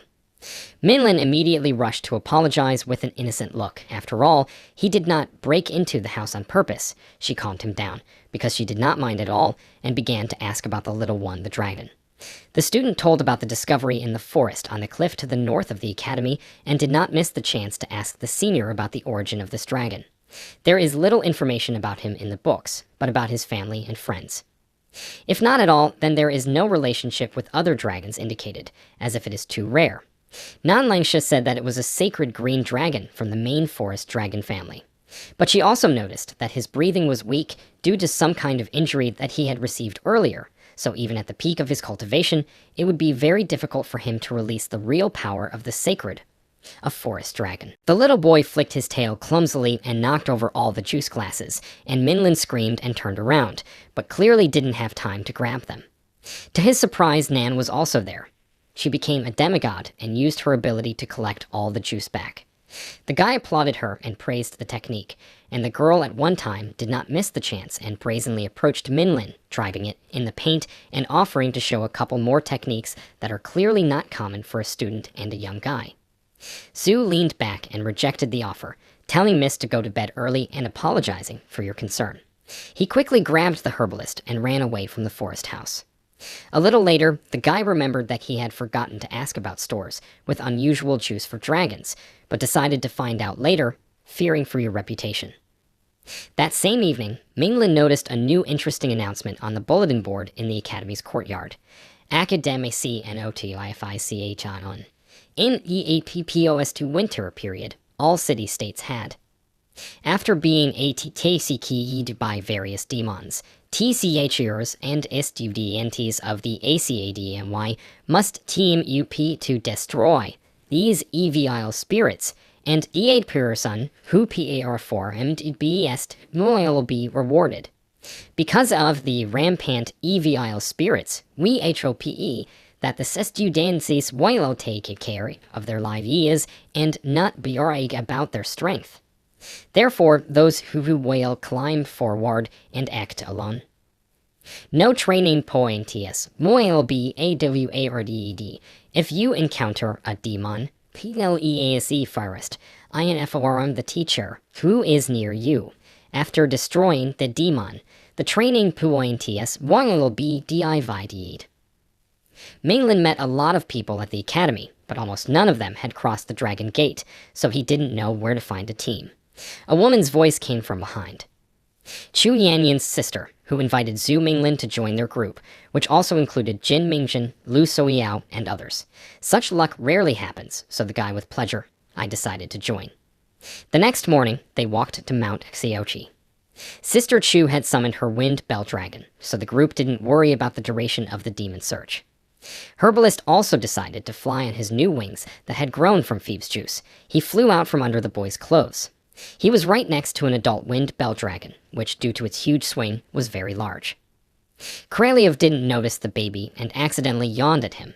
Minglin was very scared and ran to catch his new dragon, but the herbalist was not so simple and kept himself in the air. The sisters began to tease over Zhu because of his little dragon, calling him the rotten tree dragon, making the guy blush. Sister Chu's dragon signaled that there were demons nearby, and everyone was preparing for battle and the other man. The group surged forward, vowing to kill the demon. The demon lurked in the bushes and leaped out right behind Minlin. It was then that the herbalist showed his strength. Meters came out of the ground, the thorny vine, and pierced through the demon, further binding it. The owner praised his little dragon for saving him, and at this time, the demons not only surrounded the entire group, but also in addition, they set up a trap on the ground, into which Jin and his dragon Ferocious Tyrannosaurus and other team members fell. Only Sister Chu was captured by her dragon. Minlin summoned Blackhawk, and he joined them. The herbalists made their way through the undergrowth and saved Chu from a sudden demon attack. Cold Dragon, in turn, called the kid cool for his abilities. The guy asked about the conditioned sisters. Sister Chu shouted to him that there was a trap made of vines that couldn't support the weight of the dragon, so the demons fell down, but it was too late, and the black man had already fallen into the trap. Chernokis was able to land successfully on his paws and do without damage. Minglin asked him to be careful, because there was no telling what might be down there. The guy warned Sister Chu, said she took care of her safety, and he jumped down to save people. As soon as Minglin jumped down, he inhaled some strange pink mist and began to see a half-naked Yunze that she was heading in his direction. Of course, this guy completely forgot where he was and what he was doing, but the little herbalist suspected something was wrong and managed to grab the enemy with his vines before he could. He dug his claws into Minlin's neck. It turned out that this was an illusion that Rat Wolf had created with the help of a vine. This plant itself has hypnotic effects. These monsters can absorb these effects and then create illusions for their victims. Su thanked his little dragon for saving him. It was very dangerous. As you might expect, the herbalist's shackles, they could not hold the demon for a long time, and it tore them apart and then attacked the dragon. The guy shouted to his pet to be careful and warned that this rat wolf has at least 900 years of practice, so he's no match for the young dragon. But it was too late, and the herbalist managed to get hurt, so Minlin quickly called Belieshka to deal with the demon. The dragon immediately spun around the wolf and completely froze it, completely destroying it. All that was left of the strong enemy was the demon soul pearl, which Minglin decided to feed to the herbalist to correct him and increase his strength. Then he rushed to the aid of his team. However, when the guy arrived, it was already too late.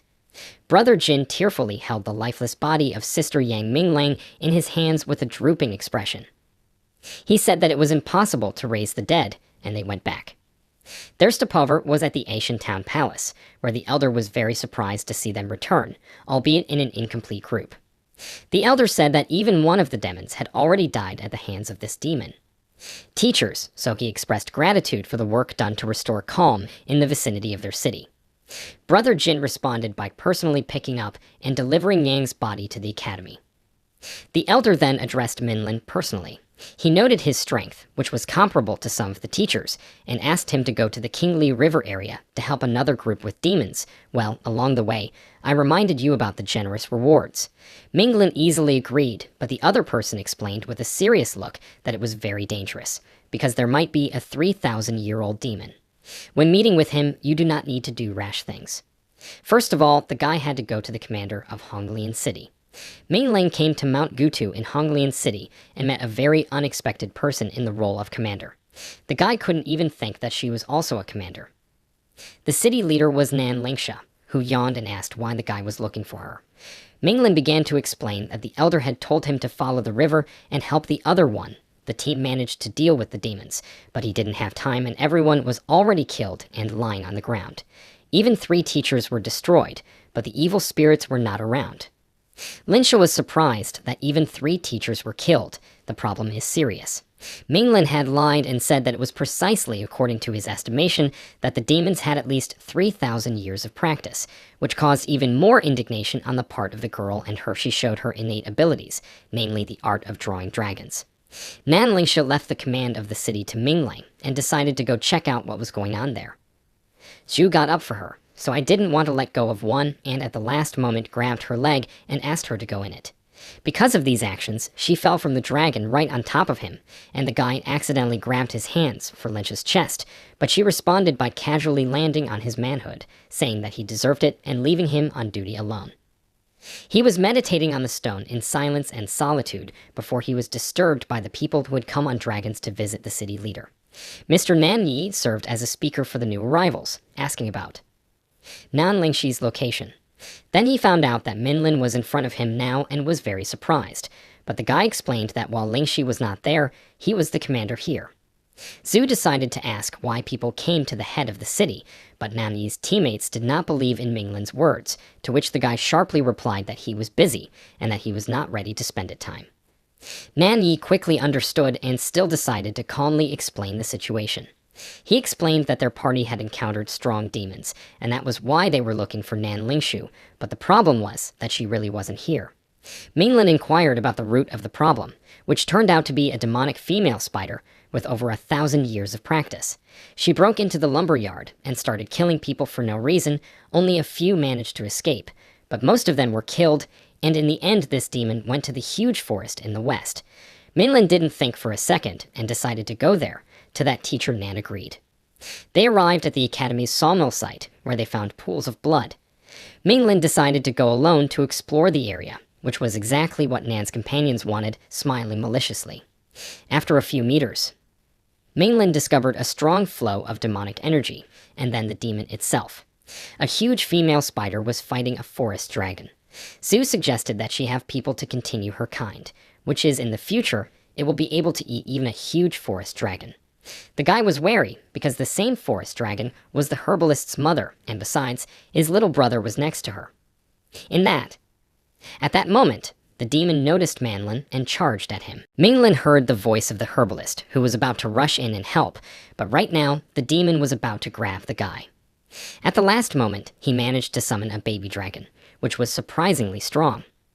Changed its size and appearance, grew up. The dragon tied up the female spider with vines and slew her master. As it turned out, the herbalist had already completely absorbed the rat wolf demon soul pearl, and therefore had grown up. The demon wasn't going to stand there and watch. It started puffing out poisonous smoke from its mouth and the pores on its body. Minglin was horrified, because he could not have predicted this, and he did not have a dragon with an antidote. Then the herbalist helped. His new ability dispelled all the poison, and then the dragon picked up the guy and soared up as if playing. In the sky, they were able to fully explore the forest, and saw how the forest floor looked like. The dragon fights with spiders, and when he tried to attack the female, she only jumped aside and let out poison gas and even more spiders. Minlin understood the demon's trick and summoned the Darkling, but since Ugolni could not fly, so he fell to the ground. But there the warlock did not just stand, but immediately equipped with armor, struck a strong blow at the demon, after which herbalist Yizu instantly swept through the air. The demon was cut in two. The most unexpected thing happened. The demon released all its powerful energy, with the last of its strength, and sent all of it straight to the nearby Chernocus. There was an explosion, but Chernocus was completely undamaged. He was protected from the part by the armor, but also helped by the female forest dragon, who at the last moment managed to jump on the spider and move the explosion out of the way. She recognized the herbalist, then tore off some of her own scales and gave them to Minglin, who was sitting on the dragon. The guy realized that she had completely severed her connection with me in this way. No one owes their son or you anything, and their lives and deaths have nothing to do with the herbalist. Minglin walked over to the demon's corpse and collected a demonic pearl that numbered 1,700 years. According to Zhu, if a dragon eats such a thing, then in the whole huge forest, there will be no opponent for it. And in the cities outside too, the dragons stood nearby and drooled madly. They wanted to devour this thing. At that moment, Nan Yi and his companion came over. They were shocked when they saw the real sacred green dragon. Then Minglin remembered that the Nanshi clan had a special place for growing dragons, where there is a sacred spirit tree, which in unity with a large forest dragon, led to the emergence of a whole new clan of forest dragons, which they became special creatures of the Nanshi clan. The sacred forest dragon is the leader of all the forest dragons. He guessed that they had confused him with those special dragons of the Nanshi clan. Nan Yi immediately. Minglin tried to deny it, but it didn't work out, and they decided that when they got back, they would personally ask Nan Lingxi about it. They arrived at the Huanglian city government, where their sister was immediately asked about this unusual dragon. Linsha immediately understood who they were talking about and decided to take full responsibility, though, and Seagull Sipping Zoo didn't really want to. The girl said that she personally gave this crippled dragon to the guy. She began to describe what it was like, at night, with a bright moon and a starless sky. They met in the bamboo forest, and she realized how good Dragon Master Minglin was, and he also helped her sister Yunzi. That's why she decided to give Zhu the sacred tree dragon as a gift to grow. So, your heartfelt attitude towards your sister's boyfriend. Minlin also objected and tried to explain what lies she was talking about, telling how he found the dragon himself, but no one listened to him. The brothers were in shock, because you can't just give such valuable dragons to ordinary foreigners. However, Linsha gave them a scornful look, and said that she had the right to do whatever she wanted without their permission. Then the brothers agreed. Nan said that she needed to stay alone with Minglin, and instructed the guys to go and see the results, because they were already posted at the academy where they should go to return. Along with Linsha, the guy expressed how unlucky he was with her. She doesn't even look after her reputation, but most of all he worries about the reputation of her Setsura, because he wants to marry someone pure and innocent. Linsha smiles and teases the guy that he grabbed her breast when she was falling, and then talks about purity and innocence. Minlin immediately stands up and starts apologizing. I really didn't do it on purpose. She decides to finish the guy off and tells how she heard rumors about their relationship with Yunzi in the dungeon, pointing out Zhu's silence in response. He's completely fine confusion as usual, wants to get away with business, and decides that it's time to leave, so as not to get worse. Linsha stops him and tells him that this time he is the best in the list of students and in the list teachers. She has already received a spiritual reward for it and twirls the pouch on her finger.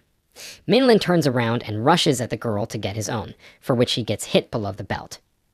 Nan chuckles and tosses the reward bag next to Minglin, who is drying on the floor. The next morning, they are already flying on the herbalist, and Minlin is eating an unusual fruit. Linsha is outraged why the guy didn't summon a faster and more adult dragon named Belyeshka, but instead, I took a small one. To which, in response, a reproach flies at the girl because she knows how to draw dragons, but for some reason flies with him. Nan explains that she has run out of the ink she used to kill people with demons for 3,000 years, and Minlin talks about Belushka's dream after a fight with a rat wolf. The girl wonders if Belushka survived the dragon strike, but Minlin doesn't understand anything. Nan Lingsha will explain that all creatures that have passed through the Dragon Gate can turn into dragons, but each time a dragon advances to the next stage, it can encounter a dragon's spirit. With a blow, each time there can be a rebirth with a strengthening of the force, and each Edem is divided into a lower and higher order.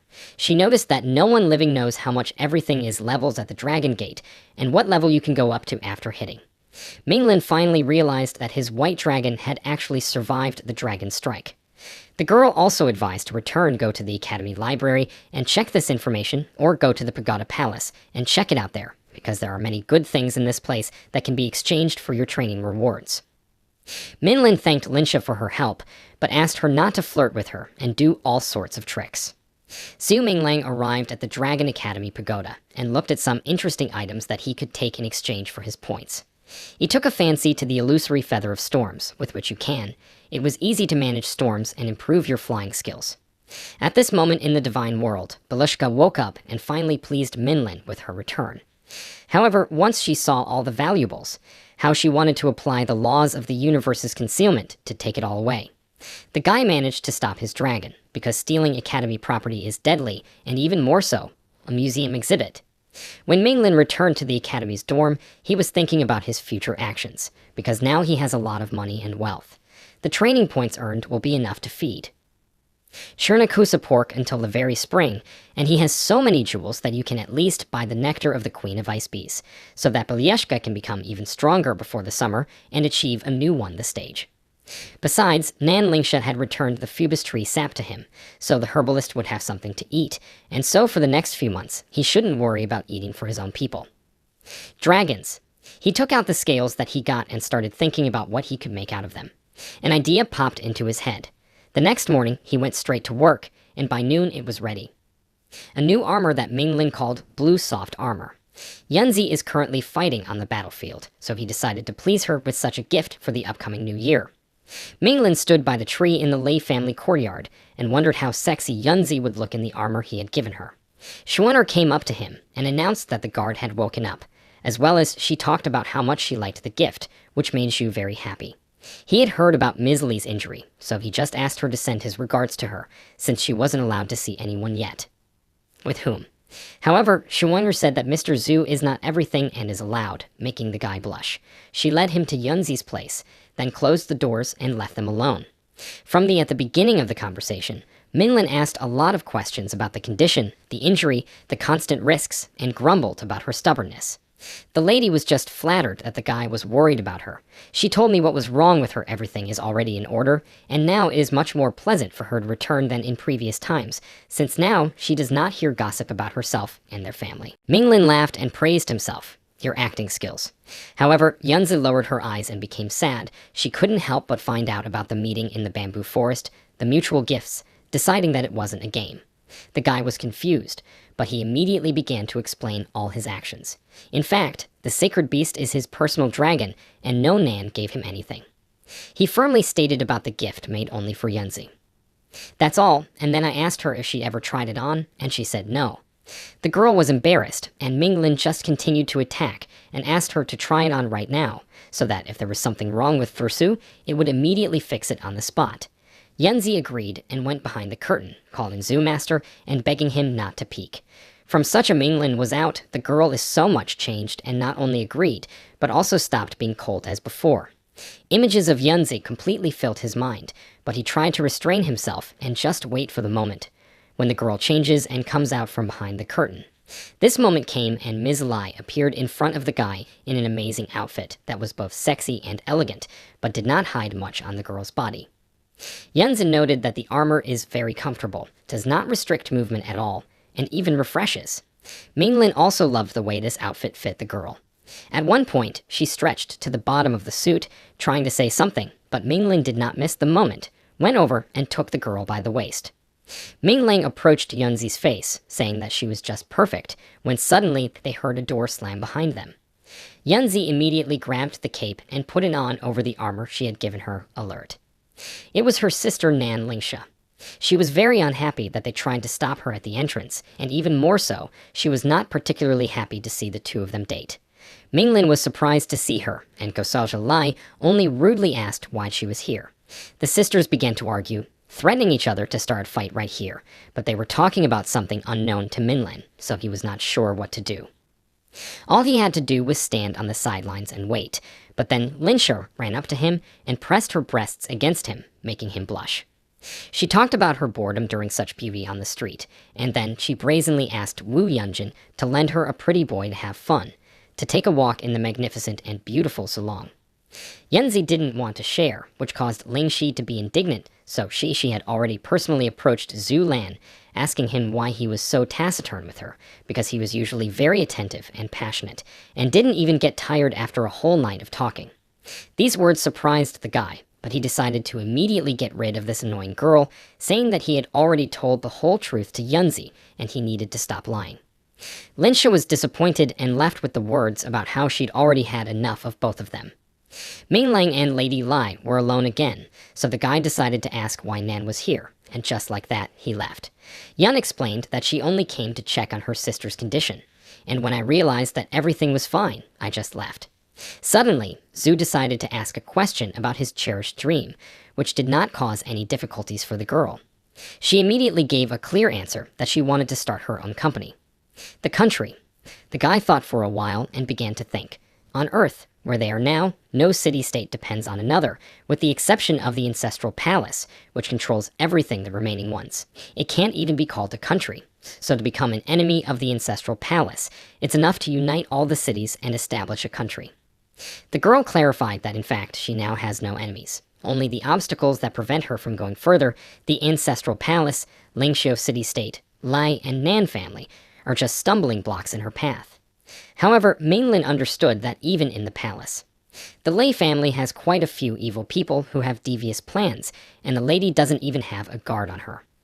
Yunzi explained this by saying that no loyalty can resist threats and temptation, so she wouldn't trust anyone, even if she had an army of 10,000. Minglin approached the girl and decided that since she had told him all this, she trusted him, which meant that he would collect her tomorrow, all her belongings, and move to the palace to protect her. Yunjin tries to stop the guy and does not want to involve him in his problems, as if protecting him, but this does not help, because the guy already said before in front of everyone about the duty to protect the honor of Mrs. Li, for which she thanks him. Zhu chuckles with gratitude, because they are still in a relationship, and Yunzi takes him by the face and brings him to her, warns you to stay away from Nan Lingxi. Zhu Minglin returns to the dorm and starts packing up his things, which are already very small. Friends come running to him and wonder why he decided to move so abruptly. The guy tells us about moving to the Lei family's palace, and also clarifies that if he returns, he will continue to study at the Dragon Academy. Friends are shocked that Minlin will live in the same house with Yangtze, and he only supports the image and says how he will just protect her. One of them did not believe it, and the second immediately asked Minlin for advice on how to live as well as the guy. He responded with a reputation, and most importantly, he emphasized that there was no need to build impossible illusions, and then left. Mingling first went to Phoenix Dam Town to buy food for his dragons from Fang Nanan, but he didn't meet her there. One man explained that her family wanted her to she got married, and a frequent visitor to pleasure boats liked her. The girl did not agree with the decision of the family, so she ran away somewhere in the city to hide. Minlin pondered, after all, she should have let him know about this situation before making such hasty decisions, and the guy now has no one to buy food for the dragons. Minglin went to Zolong, where he saw Fang being forced to sweep the streets because she was just a commoner, and along the way, he was asked to clean up because Lady Nan was coming soon for the Lantern Festival. The girl in the hoodie just grumbled at the men until Minlin came over and took her out. He said he would buy her some clothes and put her in a nearby hotel where she could bathe. Nanan herself was very surprised by the guy's appearance. Minglin told how he heard about Fan's unpleasant situation from another person, and pointed out that she now looks like a small-time beggar, not understanding how could this even happen. Nanan explained that she just forgot to change when she was in a hurry. After saying that, Mingling revealed that he was heading to the Lei family's imperial palace, and that he was going to join them. He would probably need a maid, and with an outsider, he wouldn't particularly want to engage in contents. So the guy suggested that the young girl go with him and become a servant of the Dragon Master, to which she agreed. I readily agreed. Then Fan abruptly turned her head up and looked at the real Starfall with surprised eyes. The people around them also turned their eyes to the sky and talked about the good things. There was an omen that even the sky was helping their city-state of Zulong and sending its mercy, but for some reason, Minglin was standing there with horror on his face. People enjoyed the show and made wishes. Some tried to find an artist so that he could capture a beautiful picture. Suddenly, Minglin shouted at the people to run away, because only he realized that this was not just a simple starfall, but a real one. Truly falling fire projectiles. People didn't believe it, but all the words of the guy were justified. Firestones destroyed houses, caused injuries, and killed people. There were screams and cries everywhere. Minlin. I noticed that meteorites fall not only on the palace, but also on other places, so it could not be a human factor. Little Fan was horrified by the picture. Someone's leg was cut off, someone with children, stuck under the rubble of houses. But in the end, the angry people in horror put all the blame on Yunzi, because of which the gods were supposedly angry. They called the princess the devil who had fought for so long, and now the gods are giving the signal to kill this star of misfortune. People were not even going to stop and were angry, claiming that it was because of her cruelty that the gods were angry, and in the end, for some reason, ordinary people suffer. The men vowed to capture and kill Lai Yunzi so that she would pay for her own cruelty with her life. At this time, Mainlin came into Yunjin's room. He told how terrible things are happening on the streets, how people condemn it, and some even offer sacrifices to their ancestors, gather in droves, and say terrible things. Yunjin simply did not want to listen to these dirty tongues, but Mainlin did not agree with her. He said that people do not repent before the sky, but want to shift everything to the ruler, choosing thus the simplest way.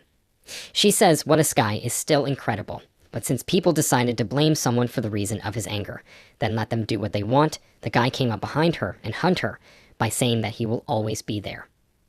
At this time, the voice of a maidservant was heard outside the door, announcing the arrival of young Master Du Chen from the Ancestral Palace, and the head hopes that Yanzi will show some respect, and come to the main hall. Minglin turned around and told them to tell the gentleman that Miss was currently focusing on her treatment and would not be doing any business, much less seeing anyone. The maid? First, I asked Yunzi herself, who only made the guy's words more angry.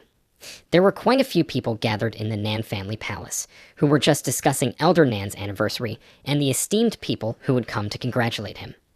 Someone has heard that even the head of the Lei family, the representative of Lingshou City, and the young master of the Ancestral Palace have arrived. Some people understood why Mr. Lai had come here, but they wondered what Lingshou City and the Ancestral Palace were doing here. A knowledgeable person. He explained that Elder Nan is actually a very powerful dragon master, and even once served as the dean of the Dragon Academy, and that he was also the sole supporter of the Lei family and the Nan family, so he was called the head of the Dragon Academy. You can call a real founding father, and no one will dare to disrespect him. A very beautiful girl appeared on the territory, which the young Master Chen immediately stared at, thereby insulting his fiancée standing nearby. But he didn't really care about her opinion. He just asked what kind of beauty was walking around right now. He was told that it was the ruler of the Nan family. Nan Lingsha, to which the guy only smiled maliciously and licked his lips. When Lingsha entered, she ordered the doors to be locked, and the people inside jumped up when they saw Lai Yunzi in front of them.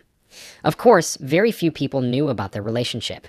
Then Elder Nan asked them not to worry and began to explain that this was the ruler of their Nan family, to which the rioters immediately calmed down and began to plead. Ask for forgiveness. Mr. Lai issued a statement that everyone was here to discuss the war against his rebellious daughter. His speech was picked up by the elder saying about the adventures of a girl like. She has already retaken the desolate lands, captured the southern city-state, and even southeast Kaiantang has secretly surrendered to her. Only Lingshou City is not under her control yet. Lai Yunzi's father, with even greater zeal, he urged to calm down this evil wolf. He is even ready to sacrifice family ties for this great goal. However, going to war against Yunzi wasn't a joke at all. The Ancestral Palace had already sent troops to Lingshou City-State to show their most sincere intentions, so there was no doubt about their support. They even sent young Master Chen to take action at the most necessary moment. This was already noticed by Elder Fan from the Ancestral Palace, but Nan Lingxi had an idea of her own, and she unfolded a long list and asked everyone to put up a list. It contains your own names to confirm your participation in this war, and she herself will temporarily replace Yunzi and demobilize her troops, so she won't have to worry about the revenge of the ruler's supporters. The gentleman in the corner was very doubtful about these words. After all, how would the soldiers listen to the instructions of the lady from the Nan family? To which Mr. Lai gave a quick answer. Linsha was actually a twin sister. Yunzi, so the troops won't even be able to guess anything. After Yunzi recovers, she will be locked up in a dungeon, and no one will know about the substitution. Elder Podsfordil this plan and gave a guarantee, its working capacity. After that, all the participants signed a letter about the war with pleasure and sparkles in their eyes. They agreed that putting aside the fact of Yunzi's incredible cruelty, she is a real talent. A moment later, the contract was concluded and signed by all the participants. Elder Nan explained that both the paper and ink were made from the blood and flesh of a dragon, so those who would betray them. They will choose the death penalty, so they must not let Yunzi leave the Zolong city-state alive. The man who was previously unhappy was already smiling and saying how overstressed everyone was. After all, the ruler is already injured, so the masters of the Ancestral Palace will capture her in no time. Mr. Lai interrupted him by telling him about the unimaginable luck of his youngest daughter, because once he had already planted. She was sent to prison, but she managed to get out. Lingxi's face changed when she heard this. She couldn't believe that her father was involved in the affairs of Yun City. Mrs. Kuntong smiled mischievously and said that Yunzi had only ended up in prison because of her father, and he didn't even know what happened next. An enraged Nan Lingsha walked up to the woman and pointed at her. She accused her of shaming her sister in prison.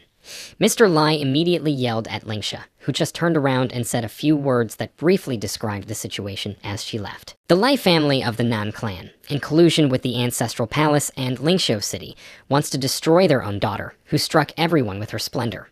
After that, she spoke about the ambition of everyone present, but for some reason, she also added words about their pitiful old age.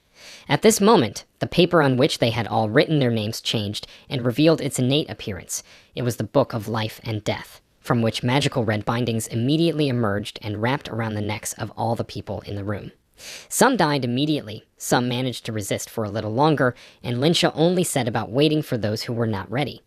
Who will survive outside the door? Lord Lai was terrified and shouted at the Nan clan ruler, not understanding why she had betrayed them. Since childhood, he thought that there was a discord between the sisters, but it turned out all this was just a trick, after which the man, like almost everyone else, died on the spot. Only 3 people were able to get out of the palace alive: Elder Nan, Elder Fang, and another man who didn't sign contract. The elders harassed Nan Lingshu, promising her a painful death, but she didn't listen to them and cut off Elder Fang's head in an instant. The other old man wanted to survive, so he fell to his knees and he begged for mercy, saying that they had made a mistake, vowing never to interfere in the Nan clan's affairs again, and would retire and just enjoy his old age. Linsha wasn't really listening. Instead, she made a joke about drawing a coffin, and Elder Nan died amid loud screams. At this time, on the Lei family's palace bridge, there were 6 people who had come for Yunzi, knowing her whereabouts in advance. They were the 4 heroes of the Ancestral Palace. The hero girl. The thin one was a hero, the old one was a hero, and the tall one was a hero, and there were also 2 other young men with them. They thought that it would be very easy for them to capture their target, since there were no guards anywhere. However, the tall hero warned everyone not to be careless, as he felt the breath of some dragon master. It was Minlin who was already waiting for them in the gazebo. He knew in advance that someone was coming. He's coming to kill his girlfriend, so he's sitting here with Belushka on his shoulder. The fan guy recognized Minlan, as did the masked one. They decided to deal with this beggar who was with Yunzi in the dungeon, while the others found and kidnapped her. A girl. The hero girl approved of Tokoi's plan, but as soon as they turned around, they once again spurred the masked guy to kill Minlan. But it wasn't there, Belyashka and the owner. They were already on the other side of the bridge and blocked the way, saying that they would have to fight them before reaching Yunzi. The guy with the fan immediately got angry and decided to detain him alone. Minlana, while the 4 heroes would be dealing with a problem girl, however, Mizili's boyfriend also provided for this. In an instant, around the entire small lake and gazebo, huge trees rose up. Ice peaks that block any options for escaping captivity. The thin hero remarked on caution, because it looks like they recognized Zhu's strength and decided to deal with him first, and only then find him. Yunzi herself, and bring her his head as a gift. A masked guy immediately attacked from the sky, summoning a huge fire dragon, which Belishka rushed towards, blocking his fire attack. The enemy was shocked, because his fire dragon had already reached the level of fire purgatory, and its strength is second only to that of a dragon of the highest stage. He could not understand how the white dragon was able to repel the attack.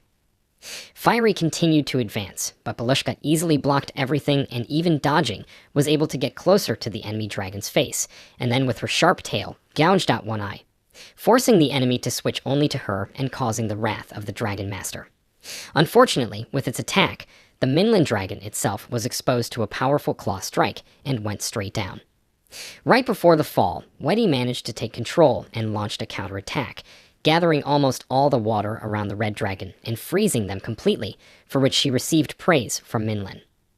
However, this did not help, and the masked man managed to not only free himself with a powerful wave of fiery energy, but also hit the white dragon. The fan guy only chuckled after the failure of the Minlan dragon, and the hero girl summoned her dragon, the electric dragon of the main stage. Zhu called back Trinokus, who immediately joined the battle, but immediately flew away unconscious. His master made the mistake of forgetting that his armor is electrically conductive, and the dragon is electric. It turned out that the guy with the fan. In fact, the demigod Ye also joined the battle, pouncing on the master of Chernokus. He was stopped by a newly summoned herbalist using his vine, while Mainlin climbed on top of his dragon. He told Blacknail to take off his armor, which immediately made him feel better. Belyashka was also lucky to get away with it, which her owner was very happy about. The masked man asked his master, "Don't interfere in this fight and let him personally finish off fellow Yunzi."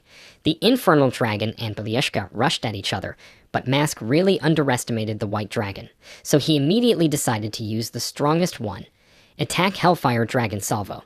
To everyone's surprise, Belyashka easily repelled the attack, but how so? Mainlin recalled the illusory storm feather that she had taken control of, but I didn't expect this artifact to be so powerful. After repelling the attack, Belyashka prepared for her strongest attack and soared into the clouds. Everyone was shocked by the power of this small white dragon as Nado rained down on the ground. Incessant hail of AC meteorites. The attack completely destroyed the Hell Dragon and literally tore it apart.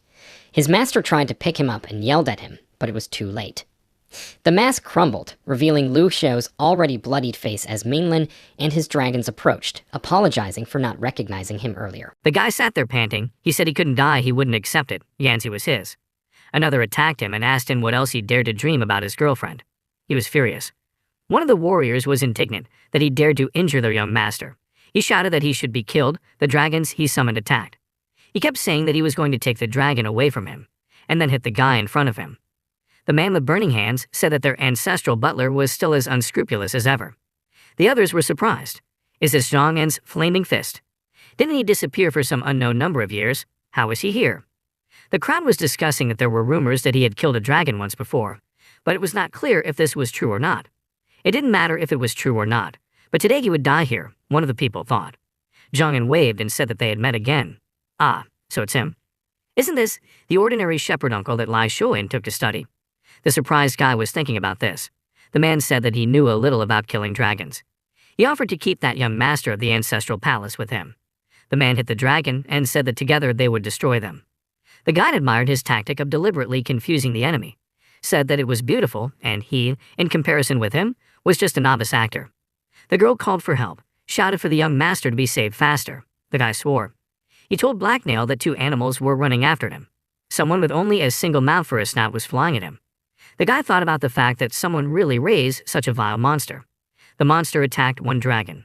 He was the fourth. Zhang En said to hold on. But this thunder dragon has already reached the main stage, and the Twilight Dragon is also about to enter this level. But it's really very difficult.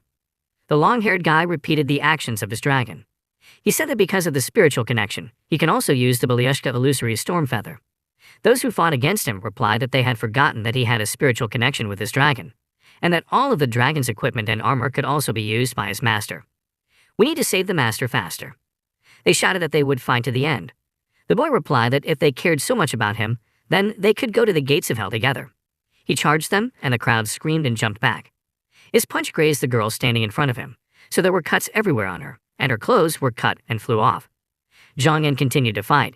He said that he did not think that this animal would be so protective of its owner, but he was attacked by Belyashka. The guy said they didn't have to worry, because they could go to him too. He summoned the Dust Dragon while the others tried to call off his attack, but they can't escape. Dusk enveloped everything. His Twilight Dragon, there was an explosion. Others watched it. They thought it was the power of the mistress, but she was so badly injured. The guy saw it, but said that he would have handled it himself, but it seems that she really cares about him. The man asked why he was showing off even now. One of the dragons was quickly tied up and killed. The guy told Belyashka to stop playing and rather destroy the other one when he was watching the dragons. Belyashka agreed, and the whale-like dragon was killed.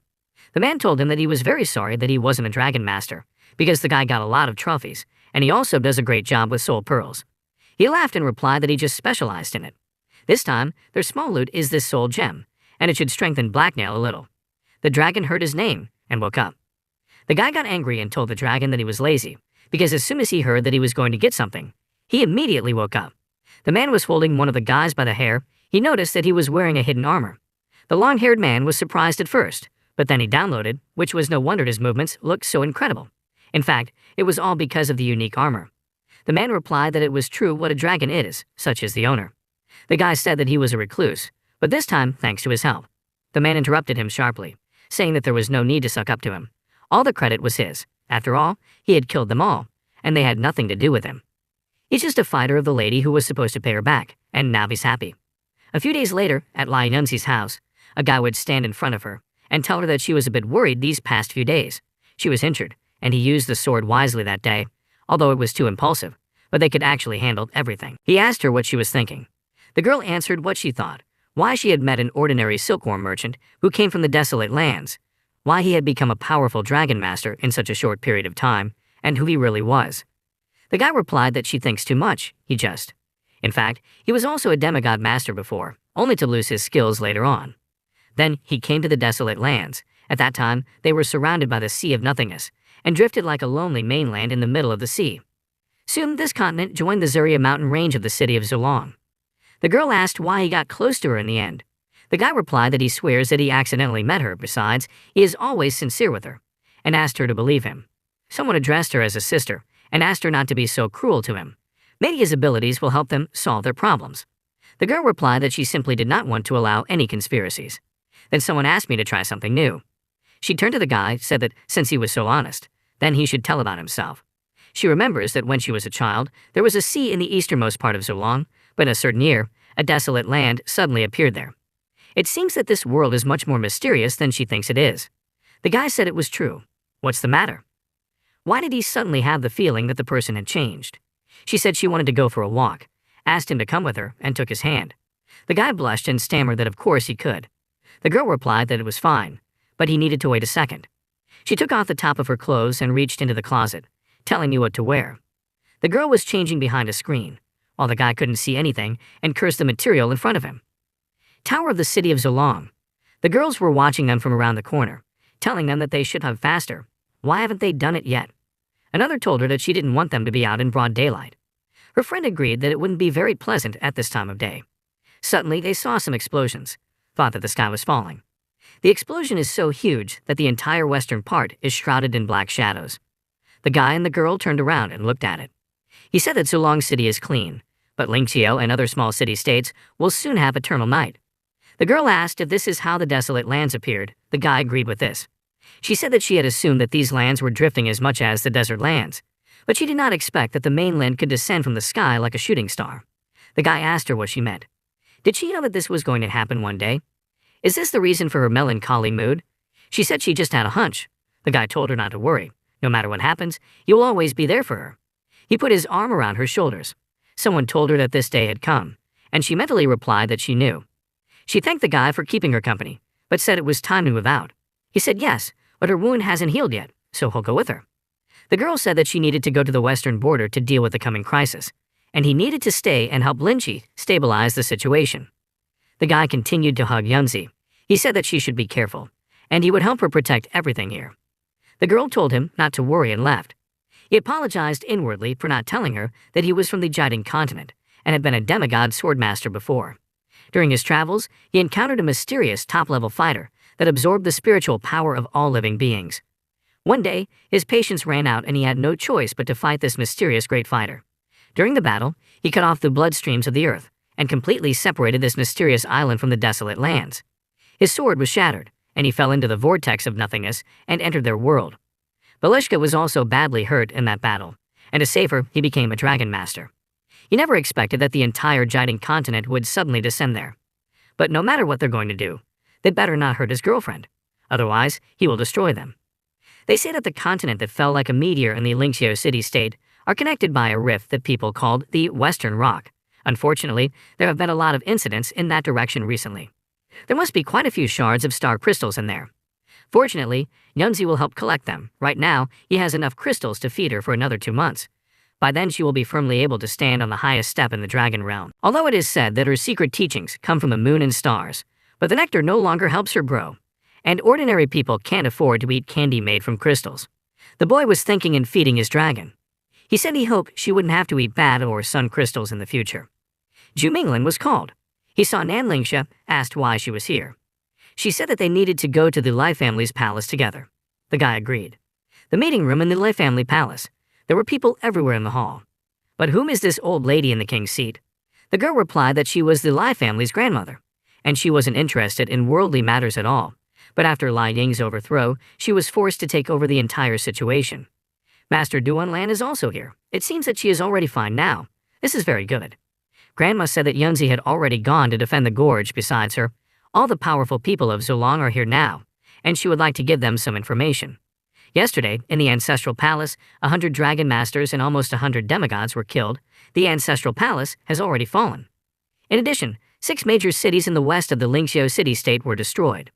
The man asked her if the fighters from that mystical continent had done it. He was told that this was true, to which he asked who they were and how strong they were. The headmaster replied that one of them is a dragon master who controls a purple dragon. The director was asked if he was telling the truth. The Ancestral Palace rulers who had reached the highest degree of strength were killed by one person. That's too exaggerated, isn't it? If everyone in that mystical continent has a similar power, then their chances are slim. The guy thought that he remembered that this was their new academy director. Was Duanlan really his daughter? Someone showed up and the strangers asked about who runs this city. The girls said they had to go. He was thinking that it couldn't be a coincidence. She introduced herself, said that she was Nan Lingsha, and she was in charge of the city, and the girl asked why they had come to her land.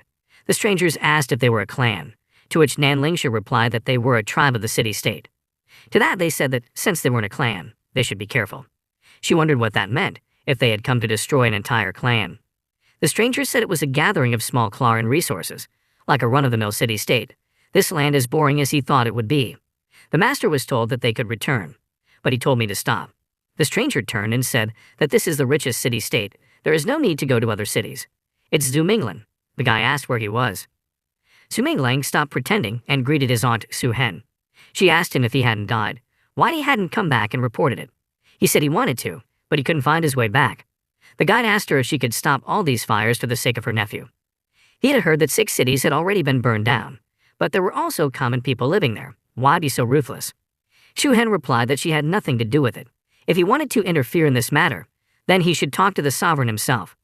Only they had rumors that he would lose his demigod powers, jump into the abyss, and commit suicide, and the rumors were almost true. The boy replied that he was now a dragon master. The aunt asked again, and her assistant thought it was terrible, because the lady despises dragon masters. She went on to say that apart from becoming a dragon master, this girl next to him is his wife that he met while traveling, isn't it? My aunt asked if they already had children. The guy and the girl were very embarrassed. He replied that it was his future sister-in-law, the younger sister of his future wife, Nan Lingsha. His aunt earnestly told him to go home and report that he was fine, and that the girl should bear him a child. If he inherited his demigod powers, it could be counted as compensation to their people for all the suffering. The guy thought that really all this is really necessary. Probably he will still be able to solve everything. And the girl thought about the words, give birth to a child. Even though he didn't live up to the trust of his aunt, who had nurtured him carefully for many years, he is now a dragon master, and is already very strong himself. Su Hen said that as for wooing his requests, she would guarantee that no clan would be harmed, and no people would be killed just like that. But here are the attacks from their states. In this matter, everything is decided by fate. The assistant asked if he was actually a dragon master. Because they didn't have many dragon masters, it was a good opportunity to exchange experiences. The guy agreed and said goodbye to his aunt, who flew away. The assistant thought about the fact that the lady had just called him Zhu Minglan. He asked her if this Zhu Minglang was the most talented swordmaster Zhu Minglang, who went missing at the age of 15. The woman asked if he'd heard of it too. He thought that the lady really disliked the dragon masters because she had addressed him that way, but he replied that he had only half heard. The lady asked if he was afraid, to which the assistant replied that he wasn't, because he had already lost his demigod power, and with the dragon master's power, he wasn't afraid of him at all. He remembered his smiling face and wondered why he thought it was so awful. Nan Lingsha asked the guy if he wanted to explain himself. He replied that he was actually from the Jiading continent, and the woman they had just seen was his aunt. Even though she looked quite cold-blooded, she was actually a very nice person. The director asked if he was from the Zhu clan, which is a casting master. He replied that it was true. He had accidentally fallen into a rare whirlwind and was stunned, and when he woke up, he was already among the desolate lands. He also started to ask if the headmaster did too, but the headmaster interrupted him and agreed. The man said that the appearance of the desolate lands allowed him to understand a little of the laws of this boundless world. For many years he had explored the seas of nothingness, ancient mountains, misty islands, and other places, but he never expected that the Jiading continent would collapse from the sky to the ground like this. He thought about how he had only been here for a few years, and the headmaster hadn't been able to find his way back for decades. How sorry he was. I need to figure out a way to comfort him. The guy said, don't be sad. Can he go home? Besides, his daughter is already big. They were interrupted by their grandmother, who said that they would talk about the past a little later. First, they need to talk about this Jiding continent. The man agreed and began to talk. The continent has one reigning dynasty and many interstate powers. The strength of all states is uneven, so wars are constantly happening, but all states obey the laws established by the reigning dynasty without question. In addition, the continent also has the ancestral forest, the Zhou clan, the Dragon Palace, the Holy Court, the Academy, etc., but they can never interfere in state wars on their own. He was asked if it turns out that there are 4 other forces on the continent that can compete with their Dragon Academy. The headmaster replied that the Demigod Academy and the Dragon Academy were the 2 largest educational institutions that belonged to the reigning dynasty. Their Dragon Academy couldn't compare to the size of their academy, even in a branch of the smallest town. Right now, in the eyes of the Jiding continent, they are like desolate lands, inferior people, backward savages, and any of their states can just crush them. My grandmother asked if they could survive if they surrendered. The director replied that in no case, because on the continent in many states, slavery still exists as a rule, lands that do not have owners are quickly seized and destroyed, and all people become slaves for decades. Only over time, they slowly turn into people of the lower class. Slaves are not protected by state laws, no one protects them, and no one is responsible for their life or death. What should they do then? The directors said that war is inevitable. Lai Yunzi has already formed an army of 4 city-states.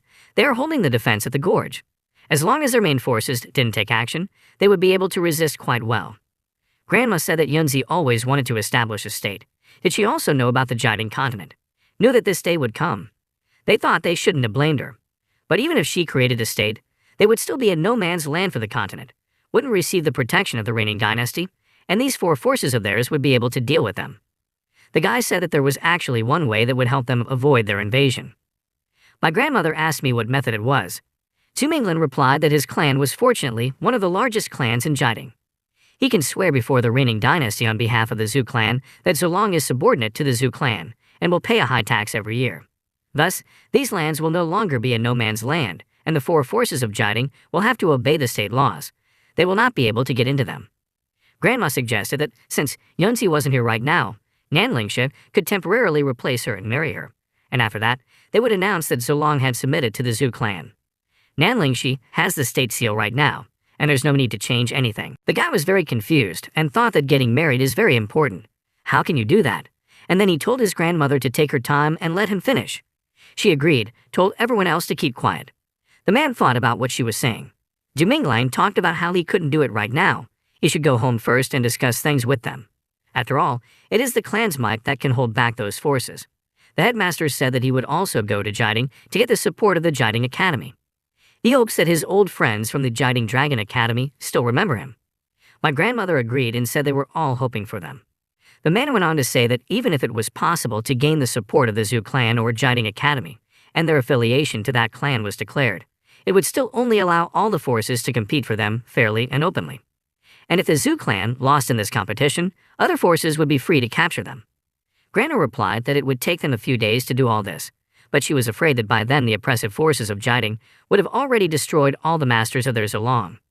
The guy said that while they were gone, Auntie, as the caretaker of these lands, would support Zolong.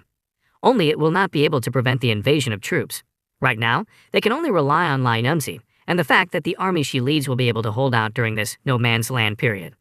As long as the Jiding forces accept the ruling dynasty's authority, even if the army loses, Zolong will not turn into a country of slaves. The girl told him not to worry, because the only time Yunzi had ever lost was in Yun City, and after that, she would never lose to anyone again. The guy replied to Nanlingxia that he had suspicions that Yunzi knew beforehand that the Jiding continent would fall to the ground. But how did she know about this? The girl said that there is a certain woman, her name is Xinghua, and she is a demigod diviner from the stars. She had anticipated the approximate time of the continent's fall, and Yunzi had already thought out the rest herself. The guy asked again what kind of fortune teller it was. He had seen a huge number of demigods, but he had never even heard of such mysterious demigods. She replied that he was just an uneducated person with a narrow outlook, and that was all. The guy said that then he would like to meet this Xinghua. The girl replied that he would meet her. Suddenly, someone appeared on the horizon. They said not to say anything. They will be taken to one place, the sacred forest of the Nan family. The men discussed that the dew of the sacred tree had been collected with such difficulty for decades. It was meant for the cultivation of the sacred green dragon or the baptism of the most outstanding dragon master. How could you give it to an outsider, especially with his reputation? Zhu Minglan thought about why he was shouting like that. Suddenly, abruptly, One of the men slapped the other on the cheek with a backhand and told him to shut up. Right now, Zhu Minglang's fate depends on the people of Zolong. How dare he insult him? He said that he was just a stupid boy. Mr. Zhu should not pay attention to his stupid son. The guy tried to say something, but got hit again. The man was angry. He thought that he wanted to bring him to the grave. Nan Lingshi said that this child should be taught a good lesson, and the man agreed with her. They were walking through the forest and stopped at a huge tree. The man turned to the holy guardian, said that they had come to take the holy dew, and gave their sacrifice. He thought about how he didn't expect that there was actually a green dragon saint in the Nan sacred forest. He accepted the sacrifice. The man said that it was a 10-year-old sacred dew. The girl interrupted him, told the great protector that the maturation of the 100-year-old sacred dew had already been completed, so it should be given to Zhu Minglan. The man hesitated and said that the 100-year-old dew was the foundation of their Nan clan. The girl glared at him. He agreed and said that only such a treasure could be worthy of Lord Zhu Minglang, and the boy thought that Nan Xiaobing's father was a very talented person. The girl said that each of these 10-year-old sacred dewdrops would be enough for his sacred green dragon for 10 days, and it is better to give him a 100-year dew when he is in the problematic growth phase. This will allow him to advance and at the same time awaken the powerful power of the sacred dragon. The guide agreed, said that he would remember. The man at this time was thinking that this 10-year-old dew is their family's treasure, and now they suddenly give it to Zhu Minglan and his dragon as water. Since he can't stop it, he will willingly give it to Zhu Minglan. Who knows, maybe in the future, he will become their son-in-law. The man said that the other Zhu dragons can also drink it, but not much, because it is only meant for the sacred green dragon. Only he can drink it repeatedly. The guy was glad that other dragons can also. The man went on to say that their sacred dew has another special feature. It has no restrictions on consumption with products like soul pearls and spiritual fruits. Therefore, while feeding the sacred dew, he may not stop strengthening his dragons with other miraculous products. The guy was surprised at what a treasure it was, thought that he should have taken more jugs. The man was scared, said that this dew is the foundation of their Nan family. It took decades to collect it, so he shouldn't take it all at once. The guy replied that he was just joking. They already gave him a lot. With this sacred dew, the herbalist is sure to become the greatest dragon. It seems that raising a dragon isn't as difficult as he thought. The man said nothing, startled. The girl said that he should stop showing off. Besides, it was time for them to go. The guy agreed. Corridor of the Western Cliffs. People were looking at the rocks. The girl said that Zhu Minglan had changed his clothes and that his appearance was really deceptive, and he said that he would consider it a compliment. The vice dean of the Dragon Academy, Bai Hongbo, had mentioned that there were quite a few adventurers on this continent who wanted to break through the Western Cliff Corridor and see the Jiading continent with their own eyes. Only they were killed by the Jiading guards guarding this corridor. An unidentified man asked if they also wanted to go to Jiading. He had a dragon and earth snake. He said that either they should leave here on their own, or they should stay here forever. The dean asked Zhu Minglan if he had something that would confirm his origin from the Jiading continent.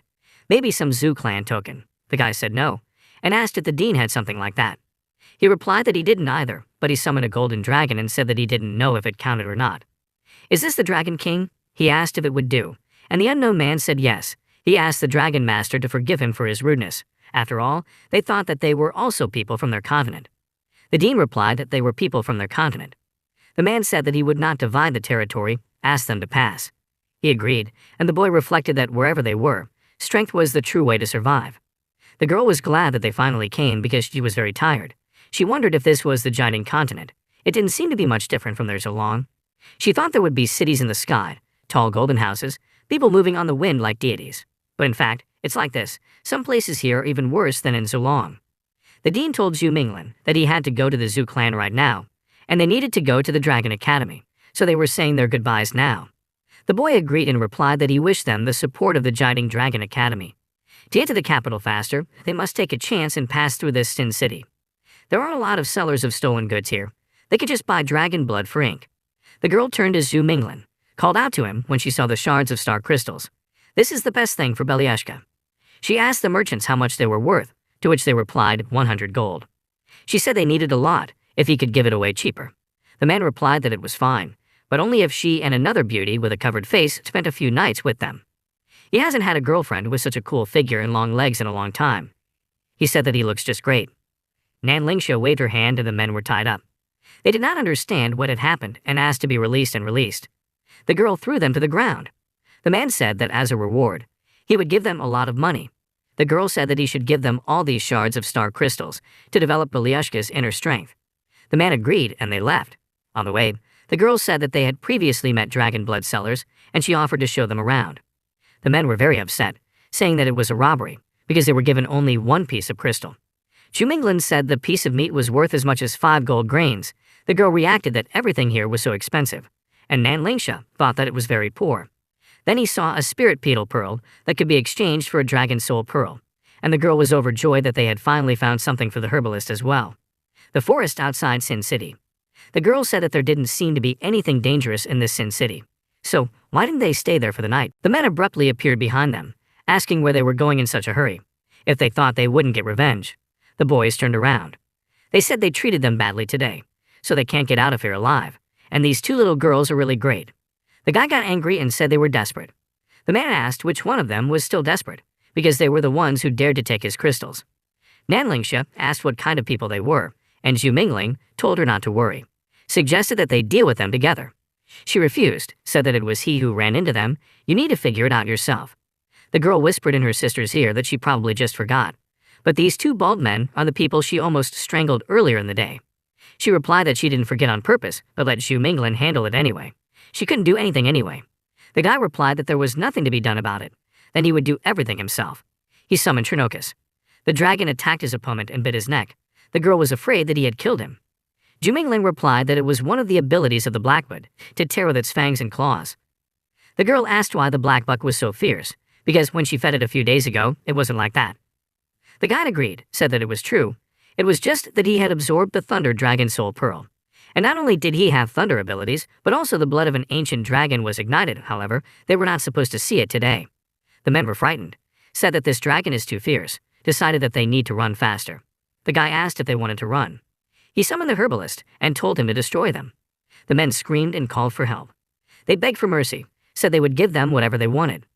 Zhu Mingling only replied that while hunting for other people's money, they had collected a lot of other people's blood on their hands. He can only send them along one path, and he hopes that on the way to the next world, they will come to their senses and be good people in the next life. He killed them. Belyushka appeared in front of the girl. It seems that he really likes these shiny things, isn't he, a girl? A crowd of people appeared behind the guys. An unknown person turned to them and said that they had harmed so many people because of money. Zhu Mingling asked if they were students from the distant Mountain Sword clan. The girl asked if they knew each other. The boy replied that he had practiced in this clan when he was young, and that one of the elders of the Sword clan was his grandfather. Now, he didn't think that he would meet his fellow practitioners here. They could just go to the Sword clan of the distant mountains together. The man cursed, asked how he still dared to pretend to be a disciple of their clan, and wondered why this villain was so handsome. The guy started to answer, but he was interrupted. The man asked who his students were. He should lie less, because he had never seen such an impudent person before. The girl asked if they were blind. Obviously, these people were just ambushing them in the forest. If they were killing people for money, did they really think they would kill their own kind? The men said it was funny, because they were burying them and they said that these merchants attacked them. If they were killing people for money, then why were they still alive? Nan Lingsha replied that the ori in their face had now dropped the intelligence of the entire Jitten, because they were the scoundrels, and she asked if it turned out that the one who killed the enemy was the one who profited from others. Where is the logic here? The guy said that they met a bunch of stupid clan disciples. It's not worth talking to them much, so it's better for them to go. One of the clan disciples shouted that the robbers couldn't get away. If they took another step, she would kill their black dragon. The dragon screamed and became indignant. Zhu Mingling summoned the power of another dragon, and everyone was bound by the ice sign.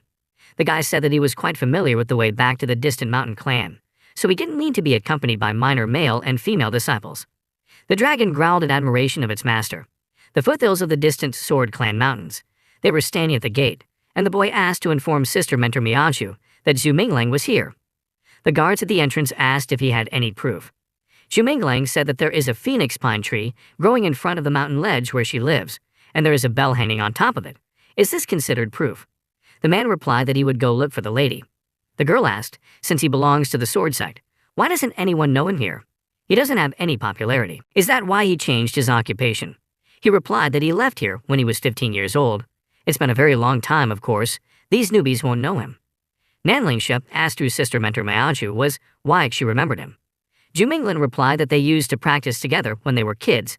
She was a little silly, and he gave her advice. The man shouted at him, told him to shut up because he didn't have a bit of the Sword Clan in him. How dare he talk nonsense about advising her master? He's just a deserter who escaped from that no man's land, and their clan doesn't have enough people like that to do the dirty work. The girl wanted to start cursing, but they were told that the master had come and they should show respect. Everyone bowed to the master. Zimiaju, the master of the Far Mountain Sword clan, called Zhu Minglang and asked who came with him. The guide explained that it was a demigod from his Dragon Master squad, Nan Lingsha, who was traveling together, and the girl said hello and added that she was in charge of Zhu Minglang's dragon food. Her name was Fan Nianian. Miaozhu asked why they were traveling together. Nan Lingsha took the guy by the hand, asked him why he was hiding them. They have love at first sight, and everyone on their continent knows it, and the guy thought that it was happening again. The girl was very surprised, because the elder lied to her for so many years. He said that he was already dead, but in fact he had another girlfriend and just didn't want to see her. The guy said that he had something very important to tell the elder, and asked if they could stop discussing it. She agreed, said she wouldn't, because that girl was just a lover. The men didn't understand what was going on. They thought that this guy had drugged her, otherwise why was she acting like this? Zhu Minglan replied that he should stop because they weren't engaged to her. Nan Lingsha wasn't his partner either. What she just said was just a test of their friendship, and the girl resented being called a lover. Miaozhu asked if she was his partner, to which the guy replied that she wasn't. The girl said it was fine then, they could go. Zhu Minglan asked her to stop so they could go faster, and Miaozhu replied that she would bring them to the elder. The elder was told that Zhu Minglan had come to see him. The man woke up, did not understand what was happening, asked what had happened, because he, an old man, had just taken a nap, and someone had already disturbed him. He asked Xiao Lang to leave. There was no need to come to him because he still wanted to stay. The guy turned to him, said that he was actually still alive, just accidentally fell into the abyss and ended up on another continent. The elder replied that he really didn't look like he was dead. But then, why didn't he improve? And it was like the aura of a dragon master surrounded him. The guy said that something had happened to him, and that he was now a dragon master. The main reason he came back was to win back the ownership of his new trowel, and prevent it from being split up by other forces. He asked if he could send some ancestral forest masters to take command of Zolong. The elder agreed. He replied that he would tell his mentor Uncle Gutan that if he wanted to take personal command of this Zolong, he would give him the White Shadow Sword as a gift. He thought that this was great, because with Uncle Gutang and this legendary sword, Zolong didn't have to worry.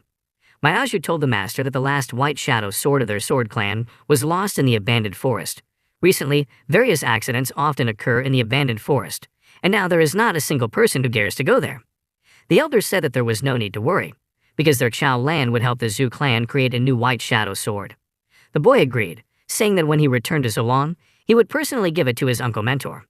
Miaozhu said that it was definitely a unique forging technique. The man said that was good, then she should arrange places for Xiao Lang's people, and take them there while he chatted with Xiao Lang for a while. The girl agreed and they left. The elder turned to the guy, said that he never thought that when he returned, he would have two beautiful wives, especially the one with the veil. It's not bad, he has as good taste as he does. He explained that one of these girls was feeding his dragons, and the other one with the veil was his girlfriend's sister. The elder asked if they were concubines, and Zhu Mingling asked him to stop talking such nonsense. He replied that he wouldn't pry into their young affairs, but since he was a dragon master, why didn't he find some powerful demigod to protect each other? It's not safe for two dragon masters to travel. The guy said that she is a demigod. The master said that it wasn't because he sensed her aura, and she is a dragon master. Besides, her level is very strange, it is very unstable. Zhu Minglang said that master shouldn't joke with him because he saw her demigod power. She can't be a dragon master. The elder asked if this was true. In that case, it means that the girl who came with him is absolutely a dragon master. He wondered if she had both the power of a demigod and the power of a dragon master. It's impossible. The master said that he would look into it carefully later. He said that he had recently heard that there were monsters in the abandoned forest, so he immediately hid here, and he knows these places best, so he can go instead and find out what's going on. The boy agreed and told the elder that he needed to rest. The disciple asked if the master had any instructions, and when the boy came out, he heard that he had asked the maid to go to the village of worship and remove the death tablet with the name Zhu Minglang. There was no need to make sacrifices to it every month, and they would save on incense. An abandoned forest. Zhu Minglang was walking through the forest. He remembered how his aunt had told him here that he had to pull out every sword in this forest and cut the sky with it, and with the help of sand and wind, he would clean every sword of rust, and only then could he leave this abandoned forest. He told his aunt that his hands were already falling off, but she told him to continue. Even when his hands were already covered in blood, she didn't react. Zhu Mingling has already tried all these swords. They are all in his blood. He greeted and said that they haven't seen each other for a long time. Various swords flew at Zhu Mingling. Everything lit up, and he wondered what was going on. One sword, the largest, flew at his head. Is this a dragon spirit sword? It turned out that the monster that the master was talking about was a dragon spirit, and now all the swords were connected together in it.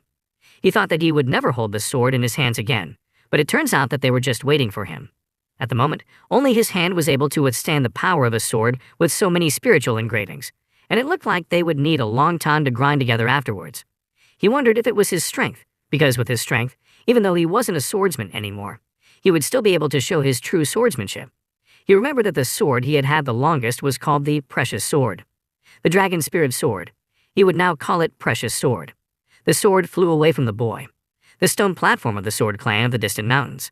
The Master Mentor wants to compete. Someone said that they heard that this fight is over some man. This man is their big brother. Brother Mentor said that she is a demigod from his squad. Then maybe she can teach her something. Miaoju said that she would see if Nan Lingxia was strong enough to be around them. The girl asked what she was doing. The teacher was thinking about why that girl was so beautiful. Is she a witch? She tried to attack her, but the girl easily deflected the attack. The crowd was discussing how she blocked Sister Mentor's attack so easily. It seems like Sister Mentor is retreating and she didn't even move. How can it be? Are they blind? The mentor said that she was actually afraid of hurting her, but it seems like it's worth it for her to do her best. The guy was thinking that it seems like the inside of his spirit realm is getting busier and busier. The dragons watched the sword and marveled at it. Everyone seems to be getting along with each other here. Then Zhu Minglin noticed that someone was competing on the stone platform. He went there and asked me to let him pass. Miaoju sat there panting and thought that they were the same age, so why was she so much stronger than her? She asked the girl to remove her veil because she wanted to see who she was losing to. Nan Lingxia took off her mask. Everyone was surprised by her appearance, and Miaoju thought that she was even more beautiful in appearance than her. No wonder brother Zhu Minglin likes her. The girl said that she was admitting defeat. From now on, there would only be a brother-sister relationship between her and Zhu Minglang, and nothing more. The girl replied that it was none of her business. The swordmaster asked if she had said that they were in love at first sight. She replied that he and Lai Nunzi were doing this, and she could find out more about it from him. Miaoju wondered who it was. The guy abruptly disappeared. The guys were flying on a dragon. The girl resented why they had to leave in the middle of the night. They had been flying for so long and she was tired. She asked Zhu Mingling why he had run away from Zheng Miaoju so quickly and whether his conscience was tormenting him. Nan Lingxia asked them to stop talking, and the guy replied that the mentor's sister had already gone to look for his aunt. Right before leaving, she had told him that the ancestral forest was about to start its grand competition, and the rewards this year were several times higher than in previous years. The most necessary thing for a dragon master is resources. The more resources he has, the greater his strength. Only he hasn't decided yet if they should participate in these competitions. The girl asked what kind of competition the ancestral forest was. The guide explained that the ancestral forest competition is basically a competition between the disciples of the ancestral forest clan. Participating in these competitions is the highest honor for every student. The girl said that he probably also wants to get this honor. Even though Zhen Miaoju is the sister mentor of the Far Mountain Sword clan, Nan Lingxia still defeated her. It seems that the strength in this Jiading continent is very diverse, and he won't be able to win these competitions in peace. The guy said that Lingxia had just won one disciple, and that was all. But there were a lot of old monsters in the Jiading continent, and they were all very strange. She replied that Sister Lingxia was still so young, so she believed that these old monsters were no match for her. Nan Lingxia said they were almost there. The girl admired how beautiful it was, and Zhu Minglin said it was his home, the Cloud Dragon Kingdom. She said that she didn't expect the legends recorded in the ancient books of the Dragon Academy to be real. So many years, and Zhu Mingling is finally back. They found themselves near the Zhu clan, where music was playing. But the girl noted that it seems that his family is in mourning.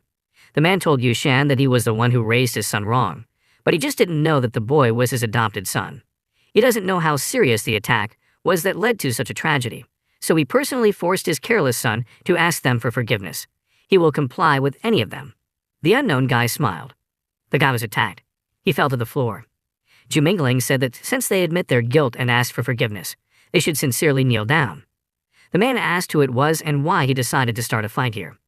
The guy called the dragon spirit sword. It responded to the man's attack, parried his blow. The man asked who he was, and the guy said that he was Zhu Minglin. The crowd was discussing whether this Zhu Changwang's son was the sword master Zhu Minglin, but didn't they say that he was already dead? Someone heard that he angered the heavens and his sword was completely destroyed. He turned into an ordinary person, wandered everywhere for a very long time, and could not return home because of the great shame. No one expected that he would suddenly return. He had already dared to chop off the hand of a royal disciple once. Back then he was still a child. And now he had grown so big. This ancestral forest disciple would surely have big problems. The relatives asked if it was really Xiaolan. They were very happy that he was back. But he's already so big. It must have been very difficult for him alone. The guy replied that he was greeting his uncle and aunt. He asked what had finally happened to Zhu Tong, where he was. They said that Zhu Tong participated in the ancestral forest competition and was beaten to death. The unknown guy said that he was weaker than the opponent, as fate would have it. As a dragon master, he can definitely tell that dragon beasts are very bloodthirsty, so he can only blame their Zhu Tur for being very stupid and deserve to be chewed to death by his dragon. The father shouted at him and hit him. The guy asked why he did that, but the man started talking about how it turns out that this is the same Zhu Minglan. His son was really too cruel this time during the competition. He didn't purposely ruin Zhu Tong's life as a father. He definitely personally check on him and make sure that he kneels down and apologizes in the funeral hall in front of Zhu Tong's grave. Zhu Minglang agreed. He went up to the guy and grabbed him by the throat. He shouted and asked him to let go. The boy's father asked what Zhu Minglang was doing. He also said that he would kneel down, what he was trying to achieve. The guy replied that he wanted to help him. The funeral hall. Zhu Minglan shouted at the guy, saying that until he bowed 100 times, he shouldn't even think about standing up.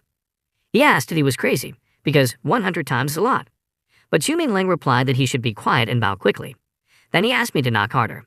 He was thinking that he would destroy Zhu Minglang later. He was talking about how it was the person who killed Zhu Tong, and in a few days, he would personally go to participate in those competitions. When the time comes, he will definitely apologize to him, personally. The man said that his son accidentally killed his fragile brother. Such public statements indicate that he does not respect either him or his ancestors at all. The guy replied that his uncle and aunt had only one son, and he had 3 of them. Light for life? Is this too much? The man said that he was an accident, to which Zhu Mingling reacted in such a way that he didn't need to worry when they would meet again. He would also do it by accident. And if he doesn't want to compete or hide somewhere, then he can cook mushrooms for his other 2 sons. The guy asked what happened to his father, asked him to hold on, because soon he will make the 100th bow. The girl was very surprised that Zhu Minglang was so brash, but he was insanely handsome, and Nan Lingsha thought that this was the real him, brazen, brusque, arrogant. Did this mean that he was just pretending to be quiet and peaceful? The guy was approached by someone. They told him that they didn't expect him to remain so fierce after so many years, if he really has the patronage of Zhu Changguang and Zhu Ixuan.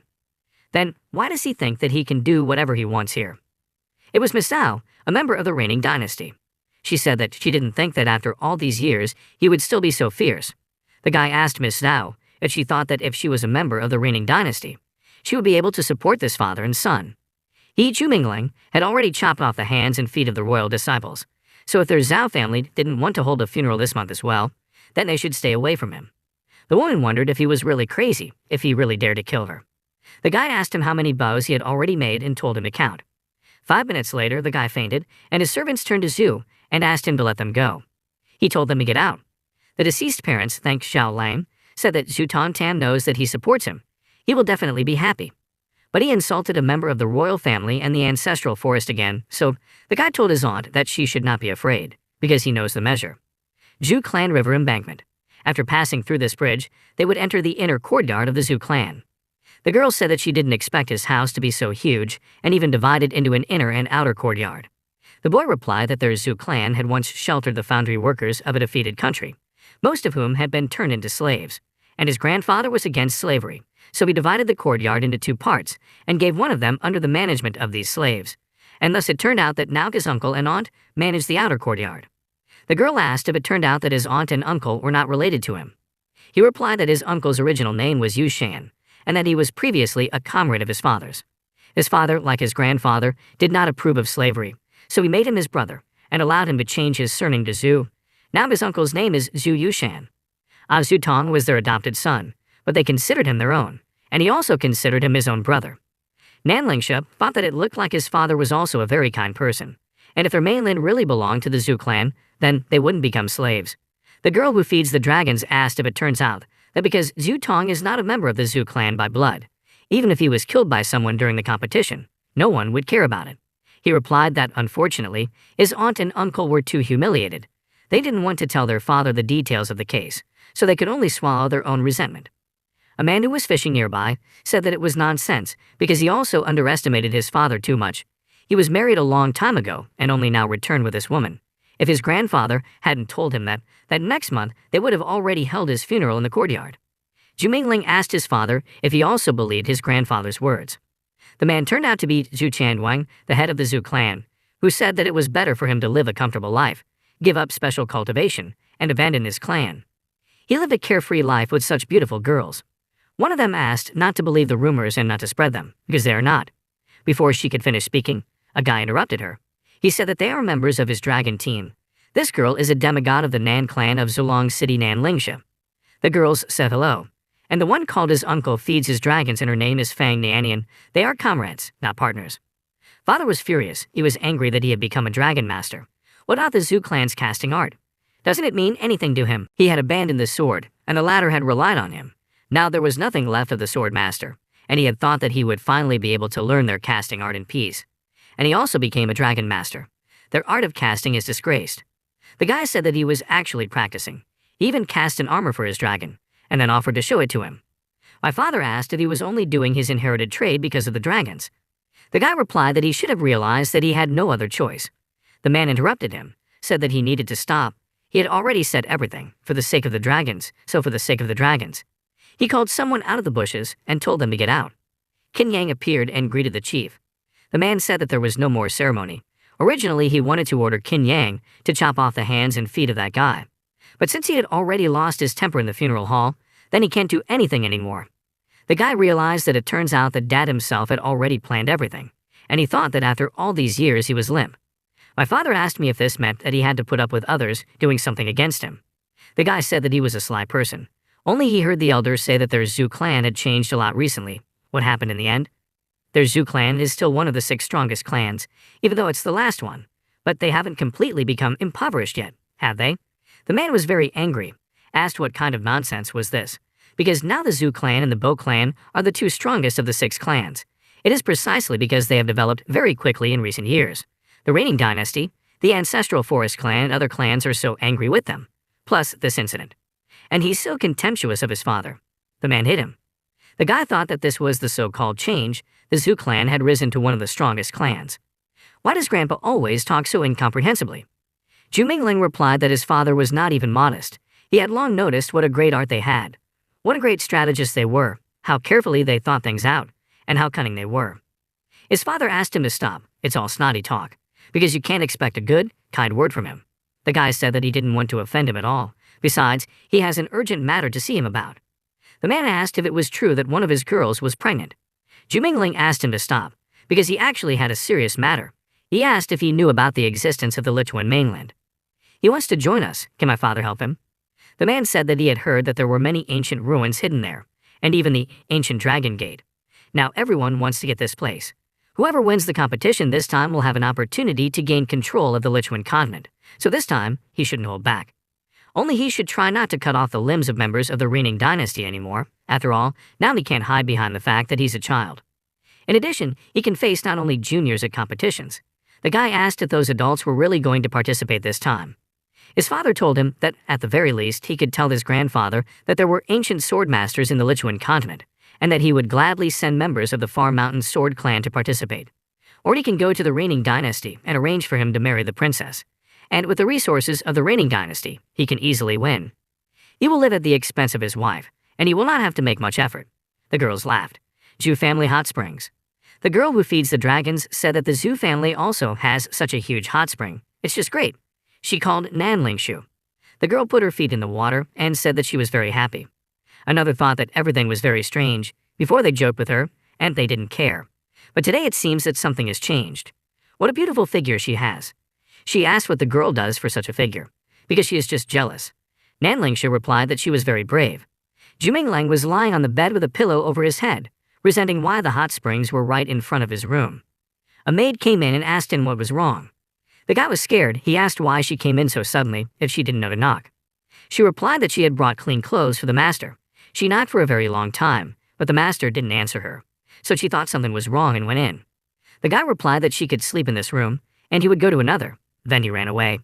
The Blue Mountain Stream of the Zhu clan courtyard. According to legend, this dragon has ancestral blood flowing in its arteries, and when it is angry, its roar can plunge heaven and earth into an extraordinary otherworldly sea. And the waves of this sea can destroy mountain ranges several hundred kilometers long, that an ancient sea monster can easily level an entire state to the ground. Someone asked if they knew who the inheritor of this holy dragon with ancestral blood flowing in his veins was. The fish replied that this is the one they see now, that is he. He is his ancestor. He got rid of everything external and returned to the natural state, turning into the most ordinary tiny fish. The kids started laughing and saying that Mr. Crazy was showing off. He began to swear, tried to calm the children down, told them to listen carefully to his lesson. He continued his story. So that sea wave can easily destroy mountain ranges several hundred kilometers long, and that sea monster.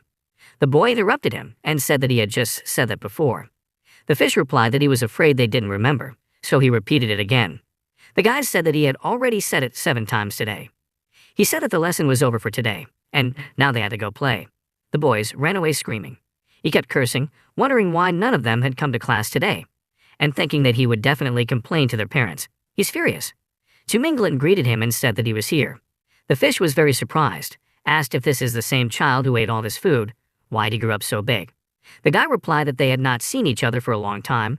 Now he is a dragon master, and he has a lot of questions for him. The fish laughed. What a dragon master.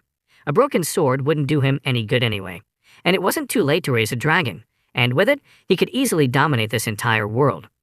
That he asked how Zuminglan had grown so big. The guy said that he came to see Mr. Carp to ask him something. He replied that, of course, he was a smart student. Not like those kids who didn't even show up for class, so he could ask.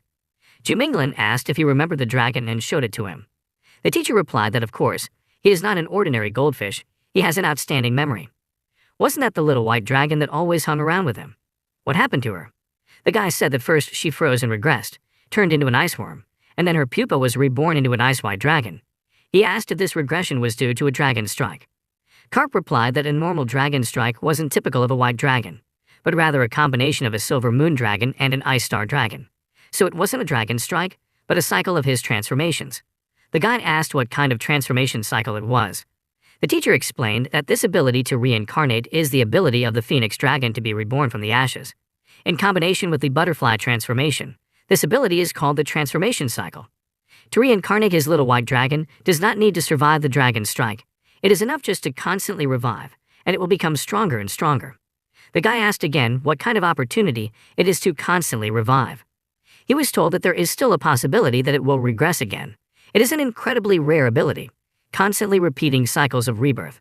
Even if she didn't have a dragon master, she would still be able to grow stronger and stronger on her own. This ability of hers means that no one in this world is able to stop its development. It will only become stronger over and over again. She will reach the level of the Dragon King, then the founder of dragons, Dayten the huge ancient dragon of space, and in the whole world, there will be no creature that is stronger than her. Zuminglan said that he didn't expect Belushka to be so cool. It's just a pity that before each rebirth she will regress. This is also very. The teacher said that in fact, it doesn't matter if it goes like a phoenix or a butterfly pupa. There are several ways to speed up the process. The guy asked Carp to tell him what to do, to which he replied that he did not remember. Ancient Dragon Palace in Xiangshan City. Zuminglan was sitting in the gazebo, and a girl came up to him and asked if he was looking for her. The guide explained who he was and asked if she was Luminer. She said that she had heard of him, and Zhu Tong often talks about him. The guy said that yesterday he read Zhu Tong's notes and found out that he tried to stand up for her and insulted some imperial gang, so he was killed and asked her to tell him more about it. The girl fell to her knees and cried, saying that she didn't want to kill Zhu Tong. The guy replied that he wasn't here to judge her, he just wanted to understand how it was. She didn't do anything wrong, and she didn't need to be afraid. The girl said that she was originally staying with relatives in their Zhu clan's outer courtyard, that she came as a disciple to this ancient dragon palace, and once met a guy on the street. All she knows is that the man's name was Zhao Exile, and since his mother is a member of the reigning dynasty, he became a member of the imperial gang, and did whatever he wanted with the common people. Zhu Tong found out about his attack, stood up for her and took revenge on Zhao Exile, and from that moment on, the imperial gang became angry with him.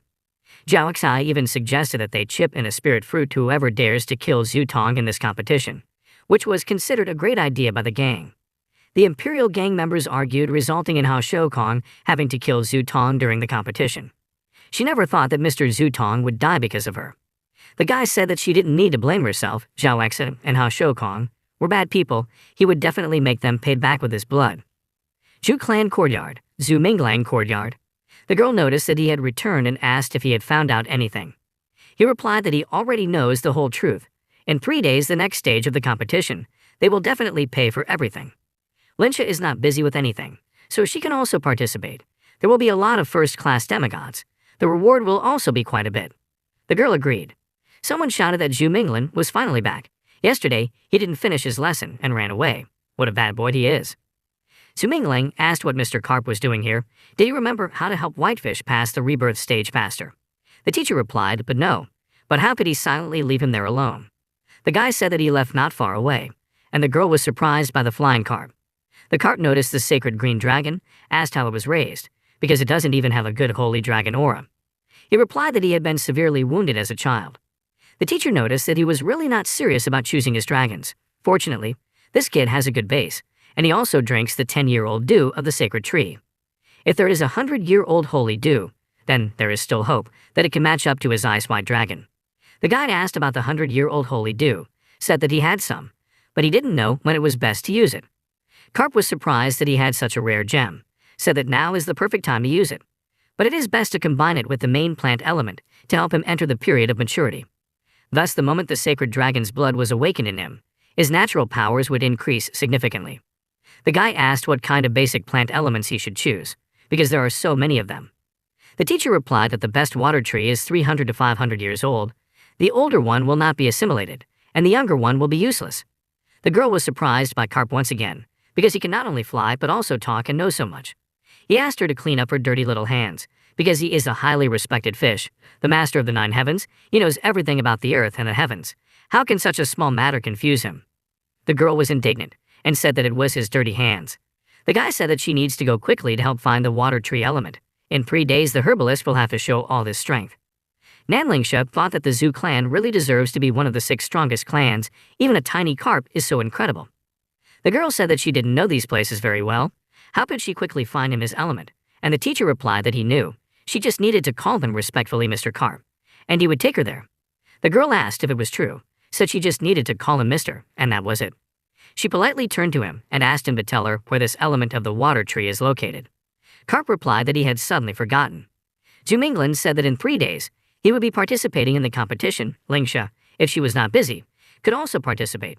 This time, there would be quite a few strong demigods, and there would be quite a bit of reward. The girl agreed. The one who feeds the dragons asked how the carp dares to tease her. He needs to be careful that she doesn't catch and cook him.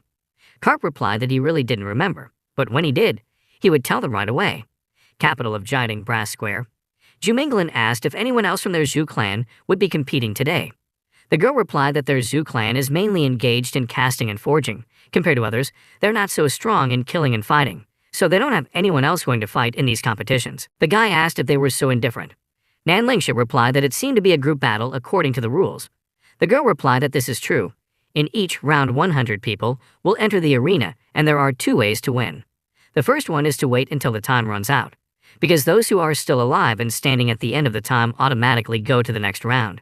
And the second one is to stay alive among the last 10 people. At the same time, in order to avoid a large accumulation of forces alone, only 3 of your own people are allowed to enter the arena at the same time in each round. Zhu Mingling asked what round Ha Shoukong had reached. The girl replied that up to 3, now he is already among the strongest. The guy asked if it would be numbered 55 and 56. Then it was time for them to warm up. Nanlingsha abruptly ran away from him. He realized that they wouldn't be huddled together, but he was surprised by this. The men in the crowd watched. One of them said that the 2 who came out from the observation deck must also be the children of large clans. Why didn't anyone inform him in advance? You can definitely earn money by buying their rooms. They seem to be from the Zhu clan. Didn't they hear that a few days ago, a guy from that clan had already died here? The Zhu clan's people are strong in casting. He hadn't heard that there were any good dragon masters or demigods among them. Would there really be another tragedy today? The unknown guy saw them and thought that they also want to fight for their own glory. Zhu Mingling ate the grapes. The guy looked after him and thought that now he couldn't leave. Soon he wouldn't have the slightest chance. Why are there either geniuses or fools everywhere? The 3rd stage of the first round is officially open. The guy said that he probably guessed, but he would still tell him something. Will he run away? Or should he throw him out of the competition and cripple him? Zhu Mingling yawned, asked what he was talking about, because he didn't understand anything at all. The guy said that he needed to stop pretending, and then ordered the shadow dragon to kill him. The dragon tried to attack. Zhu Minglin only had time to recover, and Belishka already responded to the attack. Zhu Mingling asked if he should run away from here, or if he would cripple him. The guide apologized and said that he would no longer participate in this competition. They ran away. Minglan thought that this little fellow could transform into a dragon very easily, but why was everyone so scared? It couldn't be helped that if they didn't start, he would deal with them himself. He called Chernokus, an herbalist, said that they had a control lesson today. Before the end of time, they must clear this entire field. They only need to leave Nanlingshu. The dragons attacked, and one man got scared and shouted that a huge black dragon had turned everything upside down, and he had to be killed. The dragon spat at him, and the man was very angry. He continued to attack people, so the man shouted that he was a dragon, so he should beat the dragons. Why did he beat them? The dragon just laughed and released poison gas, and everyone started to choke and cry. One girl was sitting on the floor. She asked if he wanted them to suffocate, and then said that she would burn him, called the four-legged mountain dragon the earthquake technique. The dragon used an earthquake. Everything around them flew apart, and many people died. The men thought that it was Fujingo, the best student of the Eastern Dragon Temple. But why did she enter the competition so late? With her strength, she should have advanced to the next round long ago. They said that they would bet on it. This time they will definitely earn money. Jumingling said that when the four-legged mountain dragon showed all its anger, all the other dragons hid in their burrows like chickens. The boy's dragon growled, as if asking what to do. The girl shouted that he didn't need to run away because he was a shameless, impudent black dragon. The guy replied that Belyushka, without moving to the level of the main dragon, would not be able to help him. The dragon continued to roar. The girl came over and asked if this shameless dragon was his, to which Jumingling replied that this kind of thing happens to all of us, especially since he is a carnivorous ancient dragon. With her strength, it would be easy for her to advance to the next round. Why would she mess with his dragon? The dragon growled in agreement. The girl said that if they upset her again, they wouldn't even have fruit to eat. The dragon is the same as its master. It doesn't need to think that if it is beautifully dressed up, it will be able to get rid of this terrible and fetid aura. The guy replied that her temper was not very good, just a little more, and he would throw her into that pond to cool off. He told Blacknail that he had to fight this mountain dragon. He had to find a way to kill as many dragons as possible. He gained armor, and the dragons locked horns. The men behind the bleachers were discussing that the black dragon is very cunning, will intercept the power of the dragon Fujingo. He decided to destroy the other dragons. The elder was told not to worry, because Fujingo is his best student. She will definitely win. The dragons continued to fight. The elder got scared and said that the Jingo mountain dragon couldn't handle the black dragon. He was told that this black dragon would not dare to directly fight their sister's mountain dragon. Besides, the other dragons had already injured him during the attack. How could he fight a mountain dragon? He objected, saying that this black dragon is very strange, irritated, and enraged. He is not afraid of anything. One of them heard that there is a very rare dragon species, and they say that when such a dragon is irritated and angry, it can awaken its inner strongest, most ferocious forces. Really? The dragons continued to fight. Black Nail attacked the opponent sharply, so the girl fell off him and screamed. She ordered the four-legged mountain dragon to go back, try to recall it. She made it, but screamed that it seemed she would have to release the other dragon earlier. The girl summoned a new dragon, the other opponents scattered, and Zuminglan told the black man to quickly absorb the spiritual power of their blood. But Trinokus managed to attack him as well. The men in the stands were discussing why this black dragon was getting fiercer and fiercer. Fujingo can't lose because one of them has bet all their money on her in half a year. It seems to be a dragon master from the Zhu clan. He didn't think that the Zhu clan could create such strong armor. Another said that it didn't matter how strong he was, because he had heard that someone from the Zhu clan had angered the top, and everyone who entered the competition from their clan would end up badly. Blacknail bit his opponent's neck. The onlookers said that he didn't expect this Zhu Minglang to be able to fight Fujingo. It seems that this guy is really going to make it to the next round. He tries so hard in the qualification round. His black dragon will definitely be unusable in the next stage. The guy said that he had known for a long time that this Zhu Mingling wasn't an entity. One day he would push him into the coffin of his beloved Zhu Tong, and they would sleep together forever. One man told him to calm down, because in the next round, they would find reliable people who would definitely finish off his dragons. The guy asked if it was just his dragons. This, the man replied that he understood. The young master could not worry. In the next round, there will definitely be someone from their imperial gang, and they will definitely find a way to deal with him. The girl was crying over a steel spiky dragon. She said he won, but his dragon was more injured than she was. Minglang told Blacknail to go back, but Blacknail shook his head. Wants to fight again? Blacknail stood up and growled very loudly, overflowing with power. One of the men who fought said that this dragon is crazy. Does he really think that it is invincible? He ordered the dragon to lie down and knocked Chernokus over. Juminglan noticed this and sent Whitey ahead, but Blackie growled, as if telling them to stop because he could do it himself. That won't do. He wants to try again. The man praised his blue dragon, told him that this black one is not an opponent at all. There is no need to be afraid of it. It should just bite. The dragon bit Chernocus in the neck, but he hit him very sharply, so the dragon was afraid and began to run away. The man shouted at him not to run away and not to be afraid of him, because he wouldn't do anything to him, but it was too late. The man asked Zhu Minglang to let him go, because his dragon had already smashed him. It was over. They weren't enemies to each other. Why would he kill them? But the black dragon bit another dragon and the man fell off it. Chernocus and defeated him too. In the stands, everyone admired the fight, saying that it was a powerful battle. The elder tried to support his disciple and told her not to be upset. She lost to Zhu Minglan, but there's no shame in that. One of the students asked who it was because he had never heard of it in their Dragon Master district. The girl thought about the fact that at the age of 15, he disappeared during the trial of the Sword Clan of the distant mountains. Even some masters with mentor levels can't stand up to him. He has a very good reputation in the capital.